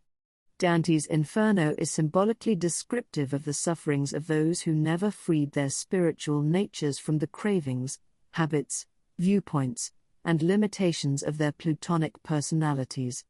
Those who made no endeavor to improve themselves, whose souls have slept, during their physical lives, passed at death into Hades, where, lying in rows, they slept through all eternity as they had slept through life. To the Eleusinian philosophers, birth into the physical world was death in the fullest sense of the word, and the only true birth was that of the spiritual soul of man rising out of the womb of his own fleshly nature. The soul is dead that slumbers, says Longfellow, and in this he strikes the keynote of the Eleusinian Mysteries.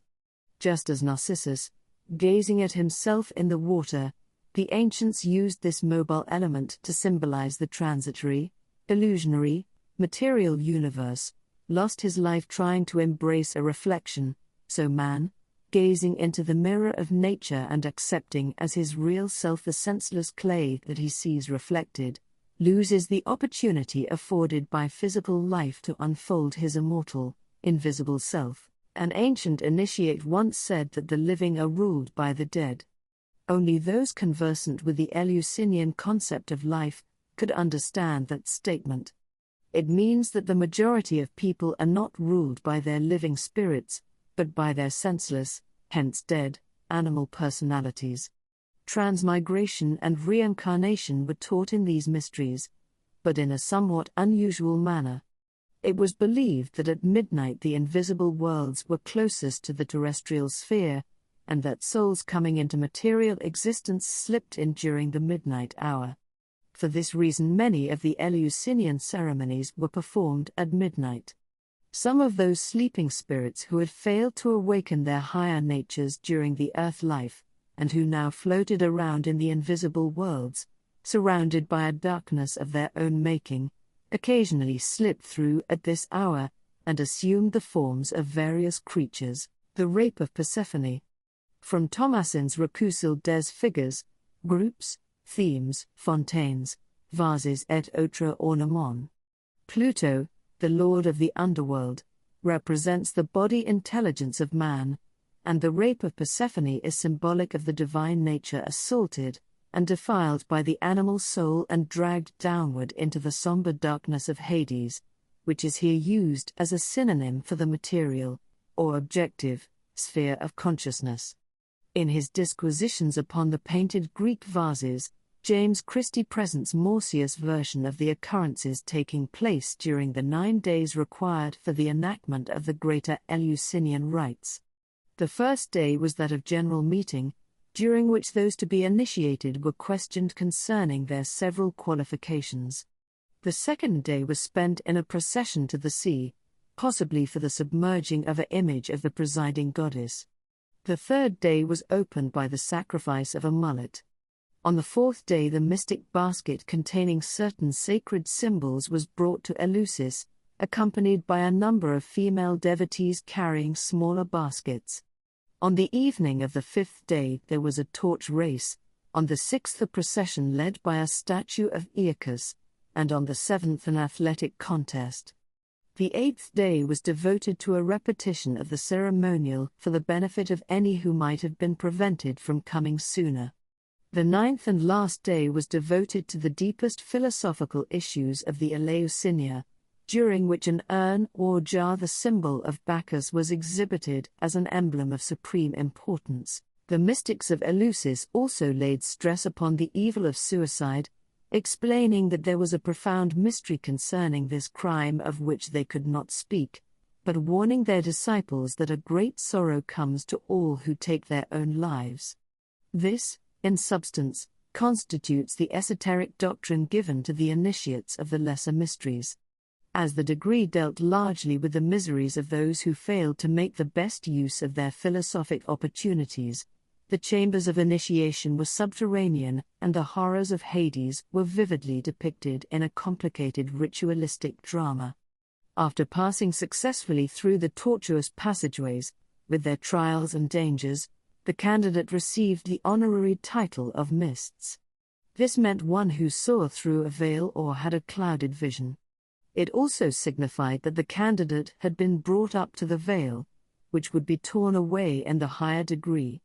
The modern word mystic, as referring to a seeker after truth according to the dictates of the heart along the path of faith, is probably derived from this ancient word, for faith is belief in the reality of things unseen or veiled. The greater mysteries, into which the candidate was admitted only after he had successfully passed through the ordeals of the lesser, and not always then, were sacred to Ceres, the mother of Persephone, and represent her as wandering through the world in quest of her abducted daughter.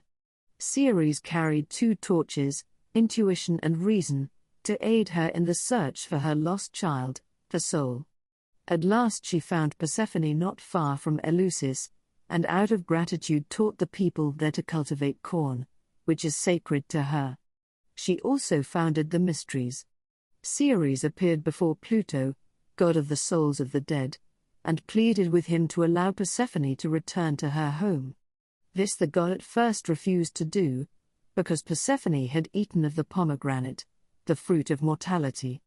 At last, however, he compromised and agreed to permit Persephone to live in the upper world half of the year if she would stay with him in the darkness of Hades for the remaining half. Ceres, the patron of the mysteries.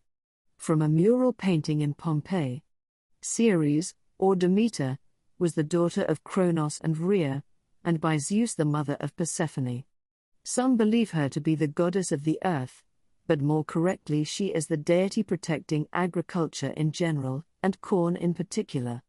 The poppy is sacred to Ceres, and she is often shown carrying or ornamented by a garland of these flowers.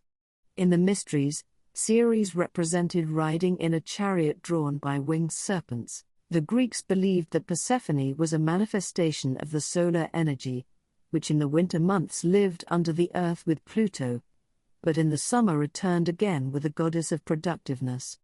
There is a legend that the flowers loved Persephone, and that every year when she left for the dark realms of Pluto, the plants and shrubs would die of grief.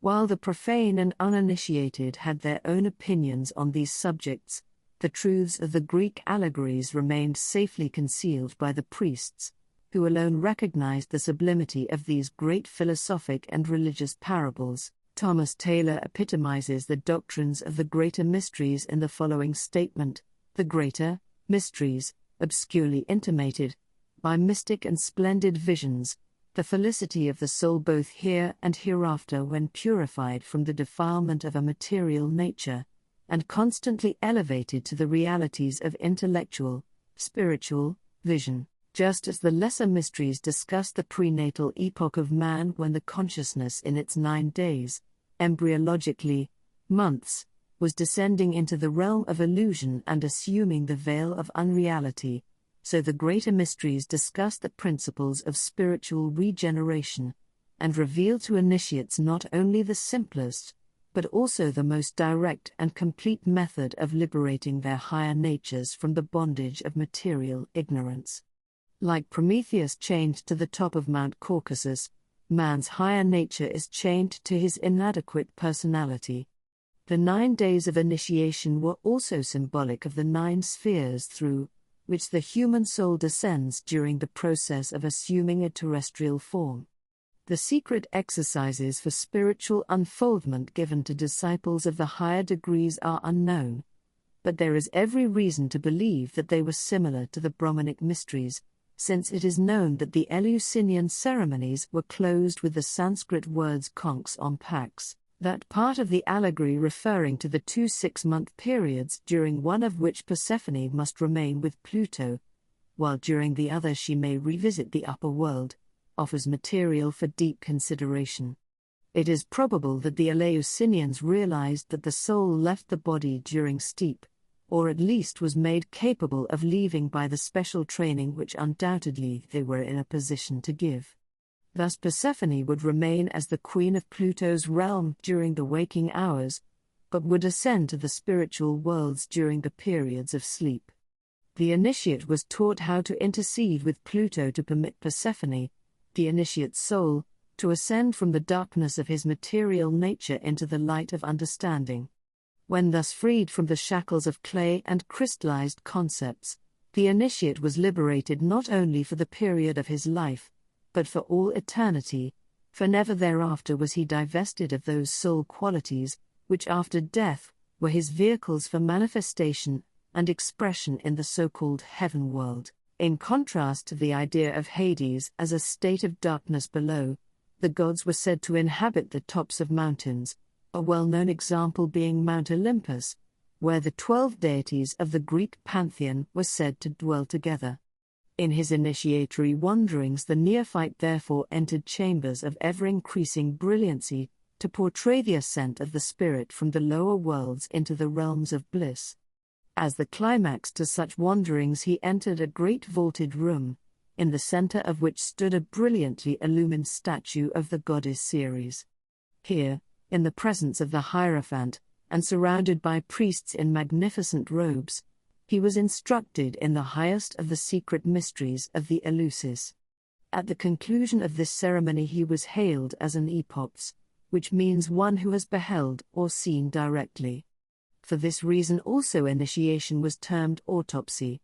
The epops was then given certain sacred books, probably written in cipher, together with tablets of stone on which secret instructions were engraved. In the obelisk in Freemasonry, John A. Weiser describes the officiating personages of the Eleusinian Mysteries as consisting of a male and a female hierophant who directed the initiations, a male and a female torchbearer, a male herald, and a male and a female altar attendant. There were also numerous minor officials. He states that, according to Porphyry, the Hierophant represents Plato's demiurgus, or creator of the world, the torchbearer, the sun, the altar man, the moon, the herald, Hermes, or Mercury, and the other officials, minor stars. From the records available, a number of strange and apparently supernatural phenomena accompanied the rituals. Many initiates claim to have actually seen the living gods themselves. Whether this was the result of religious ecstasy or the actual cooperation of invisible powers with the visible priests must remain a mystery. In the Metamorphosis, or Golden Ass, Apuleius thus describes what in all probability is his initiation into the Eleusinian Mysteries. I approached to the confines of death, and having trod on the threshold of Proserpine I, returned from it, being carried through all the elements.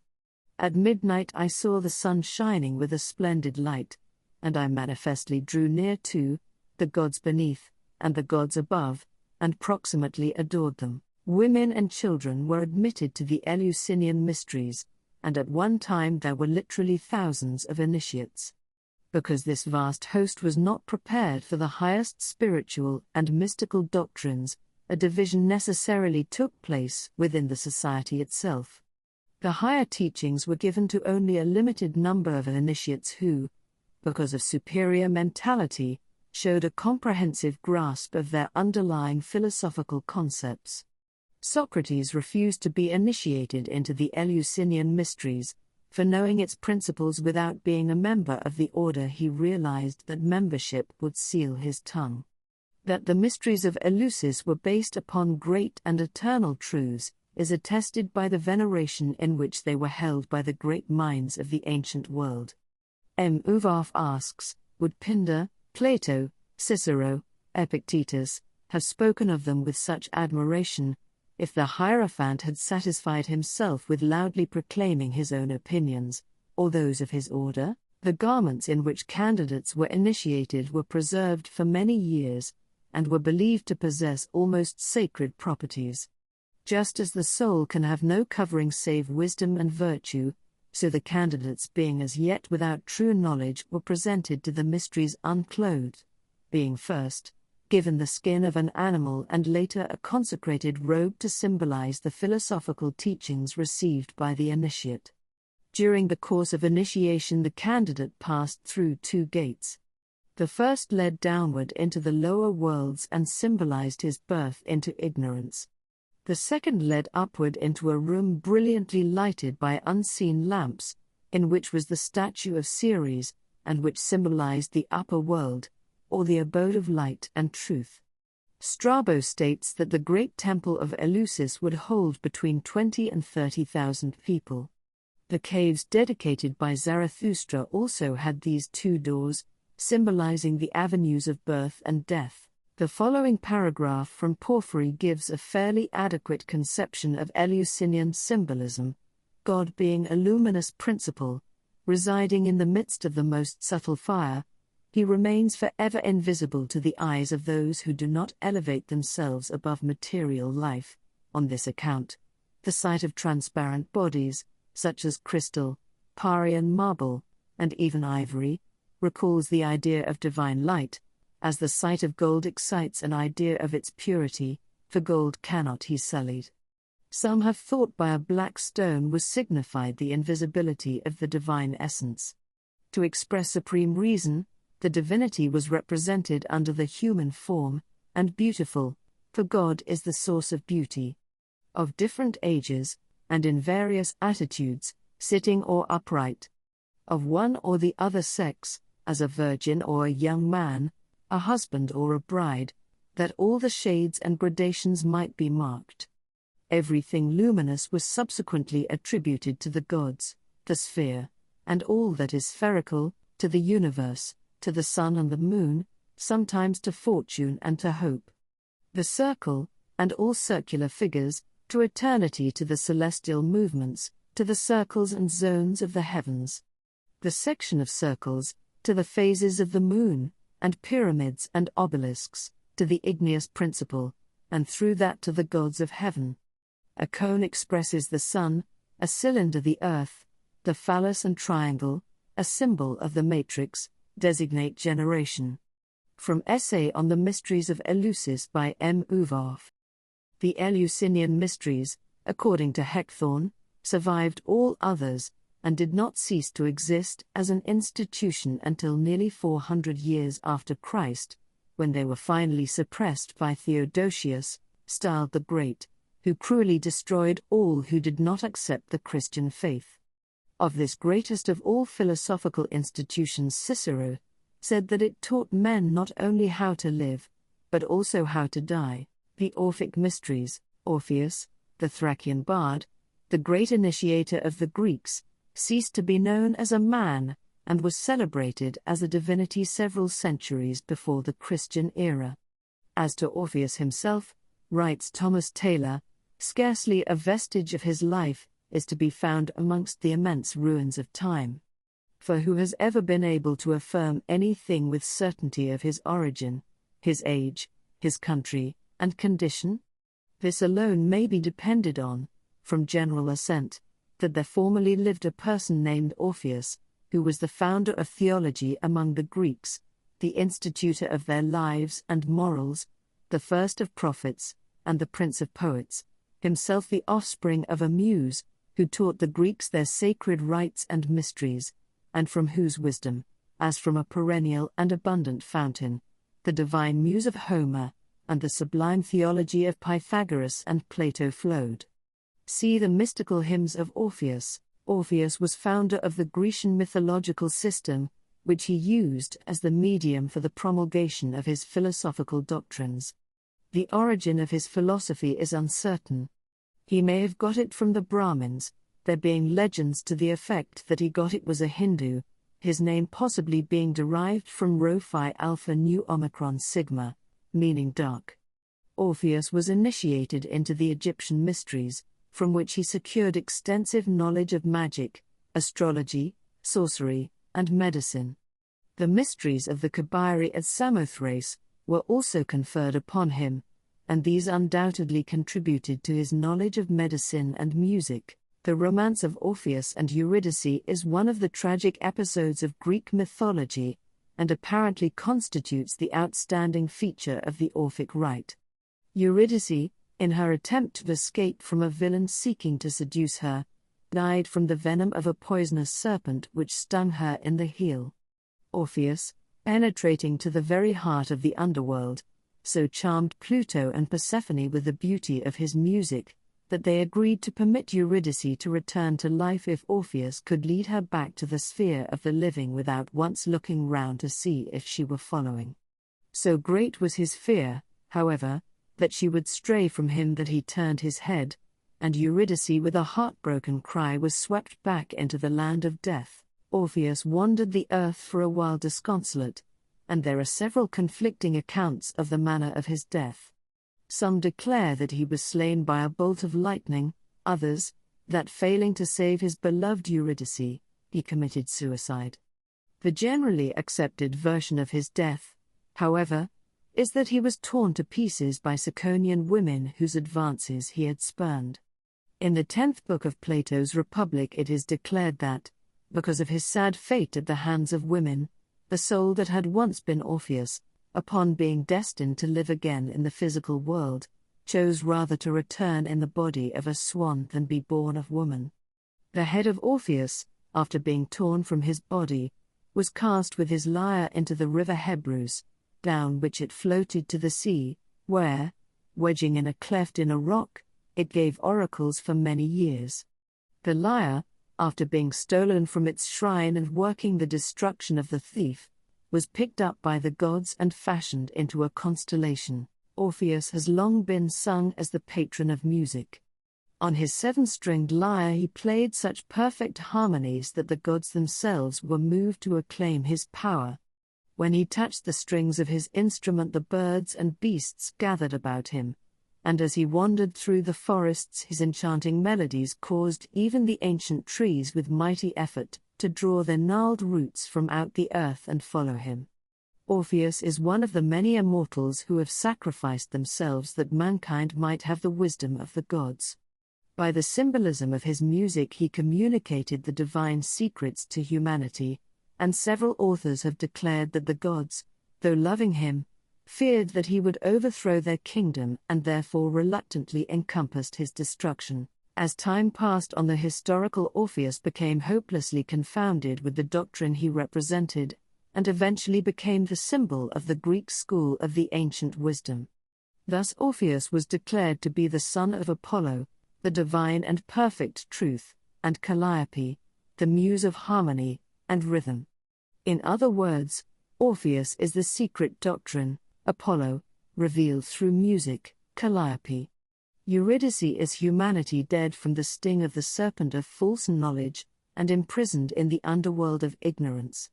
In this allegory, Orpheus signifies theology, which wins her from the king of the dead, but fails to accomplish her resurrection, because it falsely estimates and mistrusts the innate understanding within the human soul. The Ciconian women who tore Orpheus limb from limb symbolize the various contending theological factions which destroy the body of truth. They cannot accomplish this, however, until their discordant cries drown out the harmony drawn by Orpheus from his magic lyre. The head of Orpheus signifies the esoteric doctrines of his cult. These doctrines continue to live and speak even after his body, the cult, has been destroyed. The lyre is the secret teaching of Orpheus. The 7 strings are the 7 divine truths which are the keys to universal knowledge. The differing accounts of his death represent the various means used to destroy the secret teachings.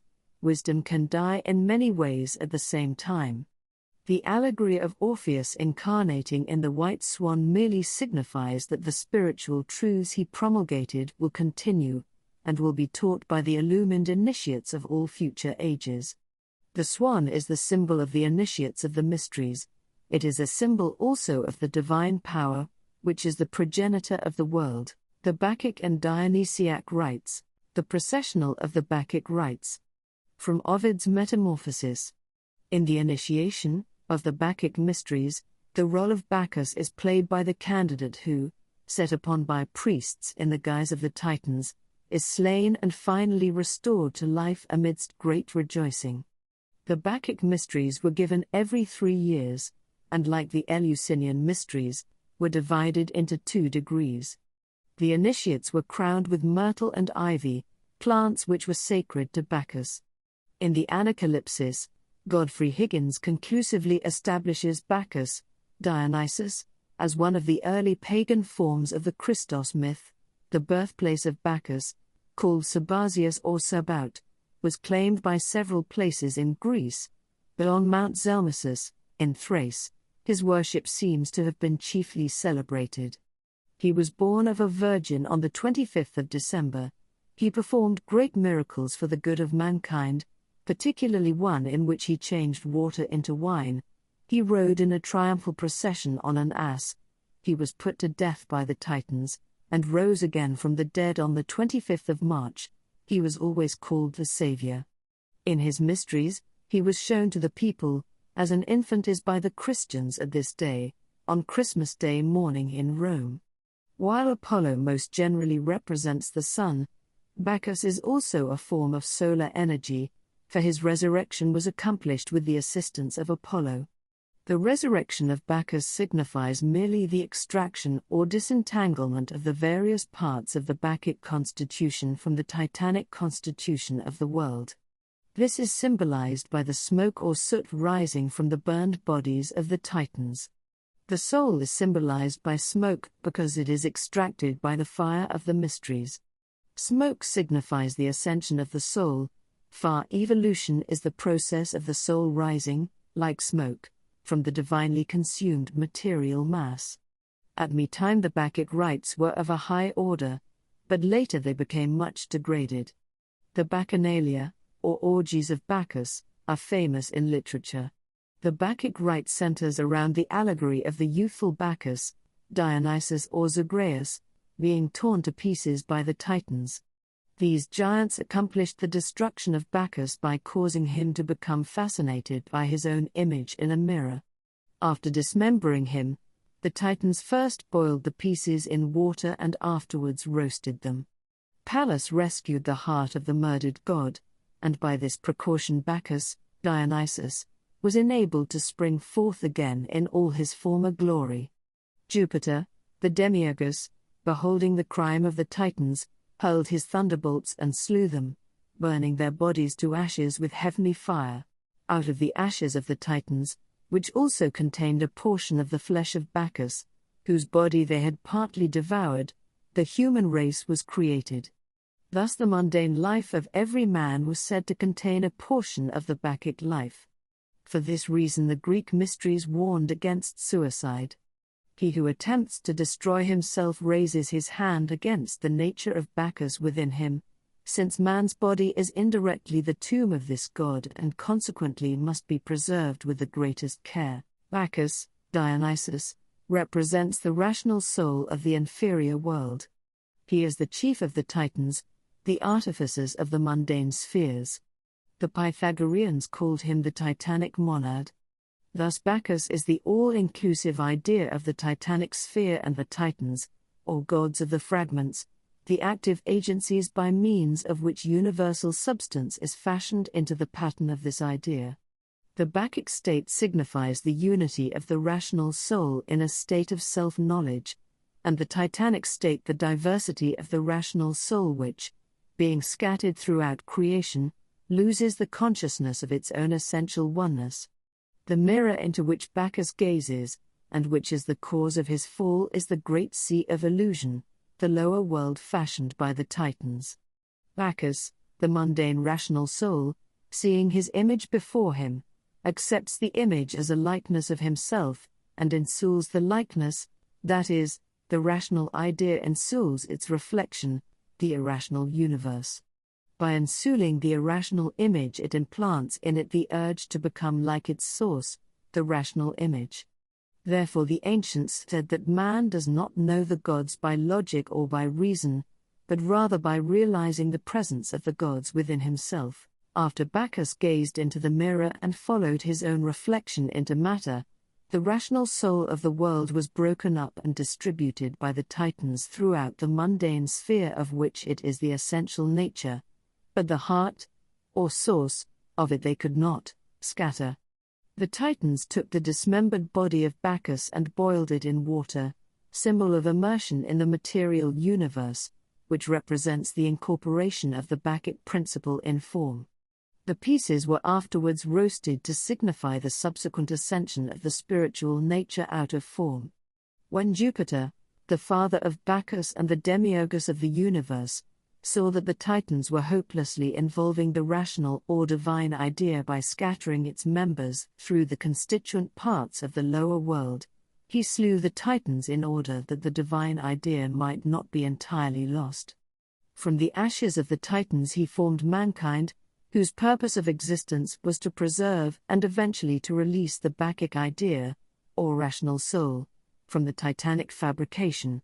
Jupiter, being the demiurgus and fabricator of the material universe, is the third person of the creative triad, consequently the lord of death, for death exists only in the lower sphere of being over which he presides. Disintegration takes place so that reintegration may follow upon a higher level of form or intelligence. The thunderbolts of Jupiter are emblematic of his disintegrative power. They reveal the purpose of death, which is to rescue the rational soul from the devouring power of the irrational nature. Man is a composite creature, his lower nature consisting of the fragments of the Titans, and his higher nature the sacred, immortal flesh, life, of Bacchus. Therefore man is capable of either a Titanic, irrational, or a Bacchic, rational, existence. The Titans of Hesiod, who were 12 in number, are probably analogous to the celestial zodiac, whereas the Titans who murdered and dismembered Bacchus represent the zodiacal powers distorted by their involvement in the material world. Thus Bacchus represents the sun who is dismembered by the signs of the zodiac, and from whose body the universe is formed. When the terrestrial forms were created from the various parts of his body, the sense of wholeness was lost and the sense of separateness established. The heart of Bacchus, which was saved by Pallas, or Minerva, was lifted out of the four elements symbolized by his dismembered body, and placed in the ether. The heart of Bacchus is the immortal center of the rational soul. After the rational soul had been distributed throughout creation and the nature of man, the Bacchic mysteries were instituted for the purpose of disentangling it from the irrational Titanic nature. This disentanglement was the process of lifting the soul out of the state of separateness into that of unity. The various parts and members of Bacchus were collected from the different corners of the earth. When all the rational parts are gathered, Bacchus is resurrected. The rites of Dionysus were very similar to those of Bacchus, and by many these two gods are considered as one. Statues of Dionysus were carried in the Eleusinian Mysteries, especially the lesser degrees. Bacchus, representing the soul of the mundane sphere, was capable of an infinite multiplicity of form and designations. Dionysus apparently was his solar aspect. The Dionisiac architects constituted an ancient secret society, in principles and doctrines much like the modern Freemasonic order. They were an organization of builders bound together by their secret knowledge of the relationship between the earthly and the divine sciences of architectonics. They were supposedly employed by King Solomon in the building of his temple, although they were not Jews, nor did they worship the god of the Jews, being followers of Bacchus and Dionysus. The Dionysiac architects erected many of the great monuments of antiquity. They possessed a secret language and a system of marking their stones. They had annual convocations and sacred feasts. The exact nature of their doctrines is unknown. It is believed that Hiram Arbif was an initiate of this society. You have just completed parts 1, 2, and 3 of Ancient Mysteries and Secret Societies from Manly P. Hall's Secret Teachings of All Ages.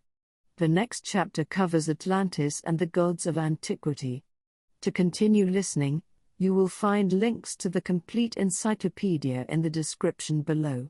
Thanks for being a part of this channel, and if you liked the video or subscribed, thank you so much for that as well. This channel is here to help people to learn and grow, and to have open discussions that help lead to better understanding of life. Please leave a comment if you'd like to chat and share your perspectives and insights with myself or other people in the comments below. Thanks again. I will see you in the comments or on the next video.